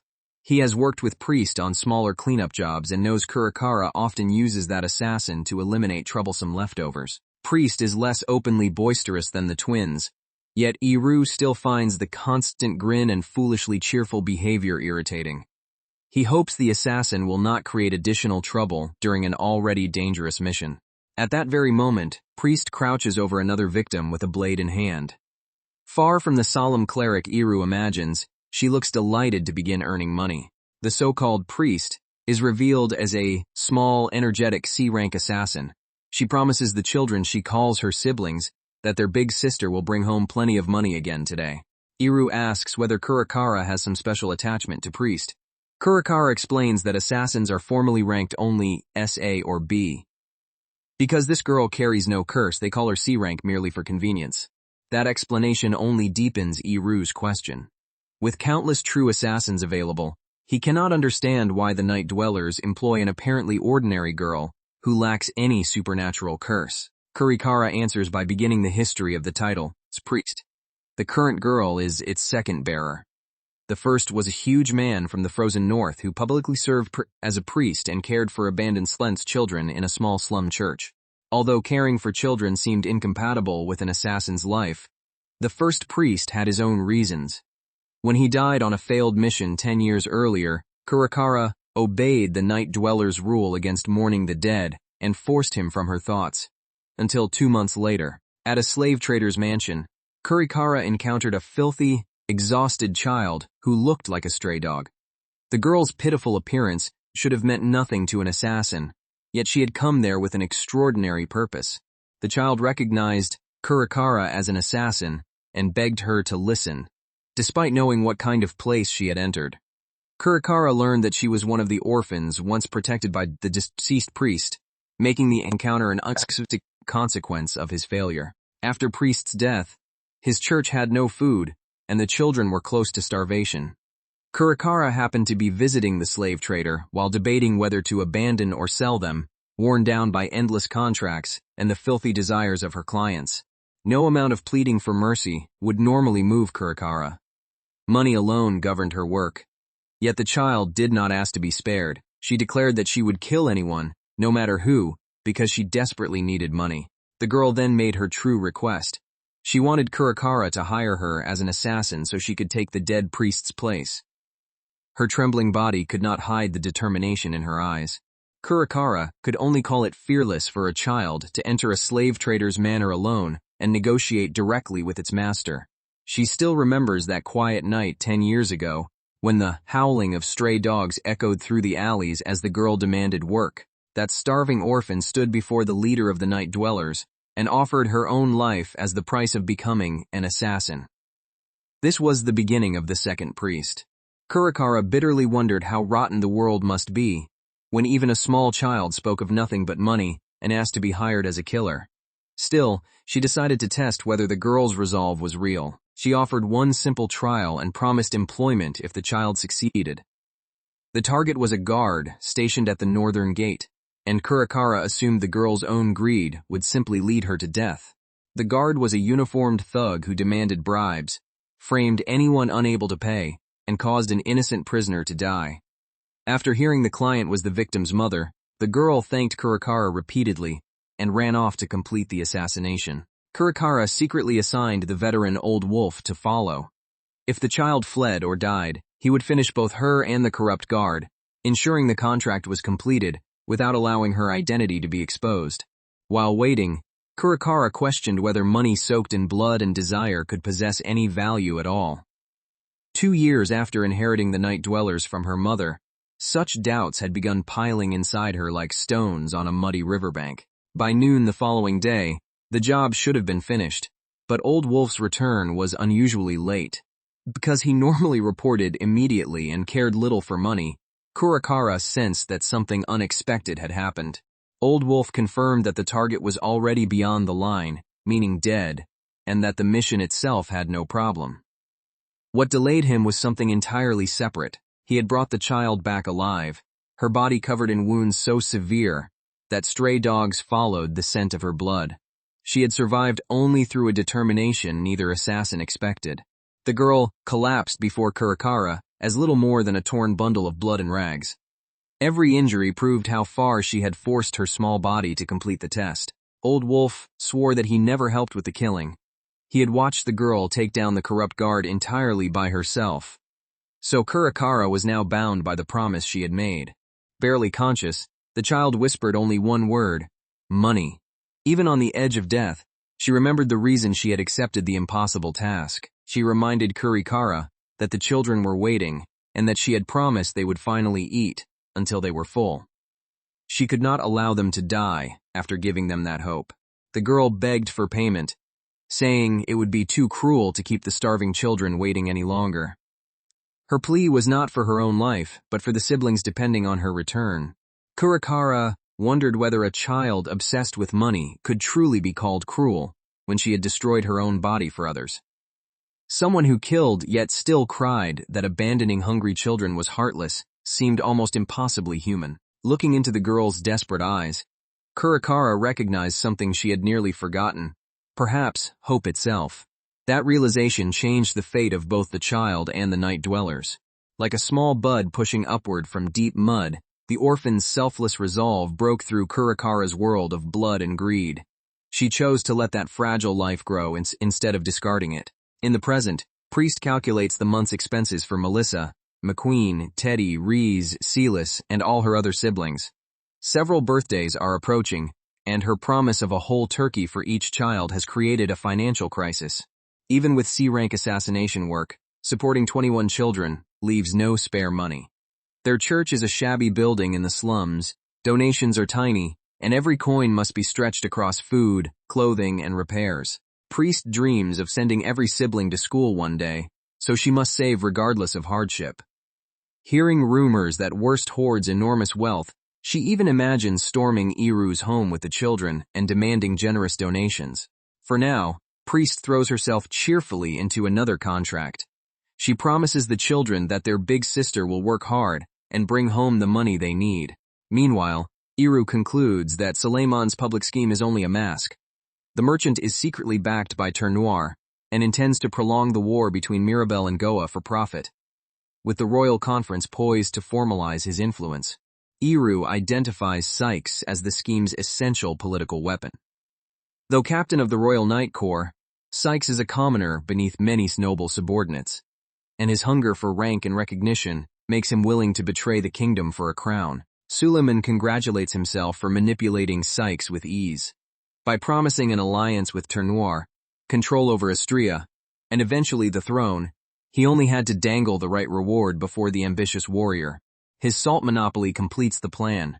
Cutting supplies to Mirabelle and Goa will inflate prices, cripple their military spending, and let Sykes appear as the hero who wins the war, while the stolen salt is secretly shipped to Ternoir for profit, certain that every nation and every fool involved will enrich him. Suleiman laughs uncontrollably inside his carriage.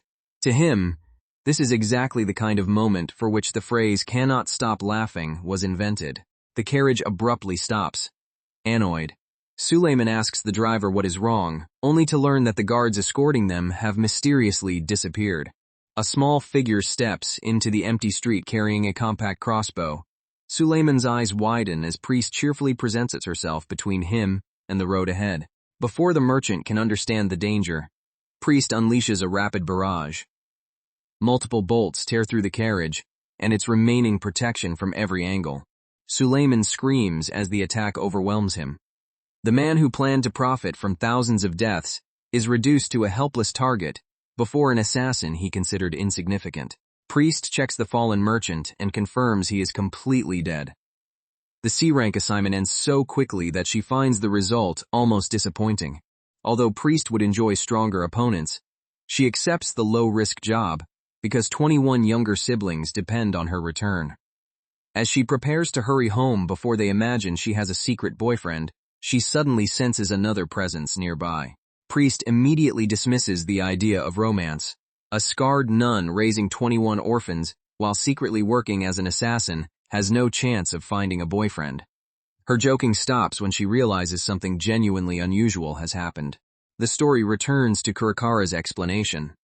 Iru asks what became of the 7-year-old orphan after she completed the impossible test, and Kurakara confirms that she honored her promise and hired the girl as an assassin. Because curses cannot be taught, Kurakara asked the retiring old wolf to pass on his technique instead. Before becoming an assassin, he had served Vespid's military and was revered as a holy archer, making skill, not supernatural power, the foundation of Priest's training. Kurakara admits she also had a second motive for taking the child in. She had found a buyer willing to pay an extraordinary price, but the price was not money. She wanted proof that someone deserving could still be properly rewarded in this world. A longtime patron had grown fond of the girl and made a remarkable promise.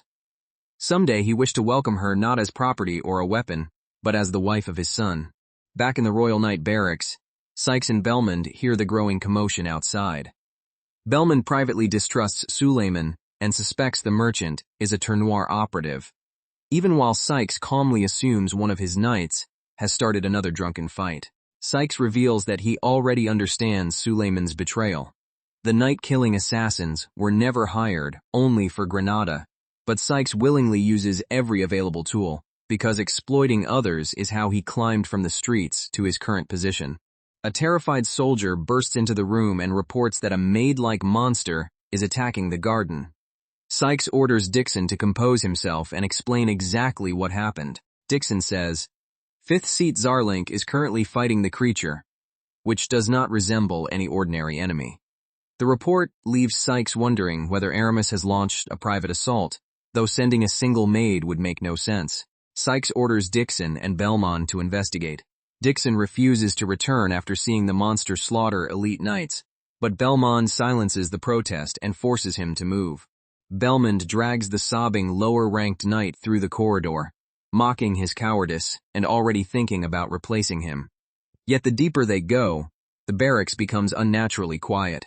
Belmond approaches the garden, expecting to expose the hideous creature that caused such panic. The silence and devastation ahead reveal that the situation is far worse than a simple disturbance. Instead of immediately finding Man-Eater, Belmond spots 2 young girls he remembers seeing at the royal palace. Their noble appearance is unmistakable, but the identical twins stand out in a deeply unsettling way. He realizes they must have slipped inside while the Corps focused on the battle outside. Before he can determine their objective, the twins excitedly announce that they have found the person they were seeking. The twins confront the massive knight Dixon and invite him to play. One sister, Hilda, agrees to sit out while the other draws an oversized blade and steps forward alone. Dixon attacks the small girl with tremendous force, shocked that children would dare challenge him. The twin meets his assault head-on, turning the corridor into another deadly battlefield. The fighting excites the active twin, who laughs wildly as Dixon's power increases. Her sister watches from the side, treating the assassination like entertainment. Dixon proves surprisingly agile for such a huge man and evades the girl's sweeping strike. The watching twin praises his movement, acknowledging that he truly deserves to be called a monster in battle. The assassin complains that repeatedly missing is boring, but Dixon recognizes the trap. His years of surviving as a mercenary let him read distance and danger, and he realizes the child's apparent mistake was deliberate. Dixon launches a brutal counterattack, driving his weapon through the narrow passage with enough power to shatter the surroundings. The twins are forced to react instead of continuing their game unchecked. One sister complains that the other is playing around too much, while the fighter apologizes without losing her smile. Even against an experienced veteran, the twins remain disturbingly relaxed. Dixon finally remembers that there were two girls from the very beginning. When he demands to know what children like them are supposed to be, the twins simply introduce themselves as night dwellers, an answer that clarifies almost nothing. Dixon explains that twins are despised in his homeland, where people claim one child is a devil smuggled into the mother's womb. The sisters' eyes fill with tears as they ask whether he is calling them the devil's children. The insult instantly changes the twins' mood, declaring that they hate anyone who says such things. Both sisters release a murderous pressure so intense that even the hardened Dixon realizes he has provoked something terrifying. Millie and Hilda stop taking turns and launch themselves at Dixon together. Their blades descend from above in perfect coordination, leaving the veteran staring up as the two assassins close in from the same direction. Their fury traces back to childhood. Millie and Hilda were born to a minor noble ranked as a baronet, but when he gained a chance for promotion, malicious advisors warned that the king might reject a man whose daughters were twins. Poisoned by those whispers, the household began treating one daughter as an obstacle. Then, one rainy morning, Millie awakened and found the place beside her completely empty. Hilda had vanished during the night. Though still very young, Millie understood that her parents intended to erase Hilda as though she had never existed. She ran through the mansion crying her sister's name, but only Navarro, captain of the private guard, chose to help. Navarro forced the truth from a servant and learned that Hilda had been abandoned in a forest feared for its evil spirits. 7 days later, he returned carrying the exhausted child, promising the twins they could always call him whenever danger came. A month later, Navarro was branded a bad man and removed from the mansion. Millie resolved to become Hilda's sole protector, while Hilda blamed herself for everything. Days later, a servant quietly entered their room at night. The servant seized Hilda and called her an unwanted burden, claiming Navarro was expelled because of her and that their father wanted one twin removed. Millie fought to protect her sister but was struck down, while no one else in the mansion awakened. At their lowest moment, Millie wished for the power to protect Hilda, while Hilda wished that she herself did not exist. A mysterious presence answered both girls, promising to grant their desires, but only in exchange for a suitable price. The next morning, the price became clear. Everyone except Millie lost the ability to acknowledge Hilda. The household believed there had always been only one daughter, while Millie insisted on 2 meals, 2 dresses, and 2 of everything for her invisible sister. Back in the present, the twins' coordinated attack reaches its brutal conclusion. Dixon's enormous body crashes lifelessly to the floor, surrounded by blood, as Millie and Hilda stand together over the veteran they have just eliminated. The sisters coldly dismiss Dixon as nothing more than a bug that needed to be crushed. To them, his greatest offense was not challenging assassins, but calling 2 innocent girls devils, because they happened to be twins. Just then, Iru casually enters the devastated barracks, asking everyone to let him pass. With the twins' battle finished, and the true headliner finally arriving, an even more dangerous confrontation is about to begin.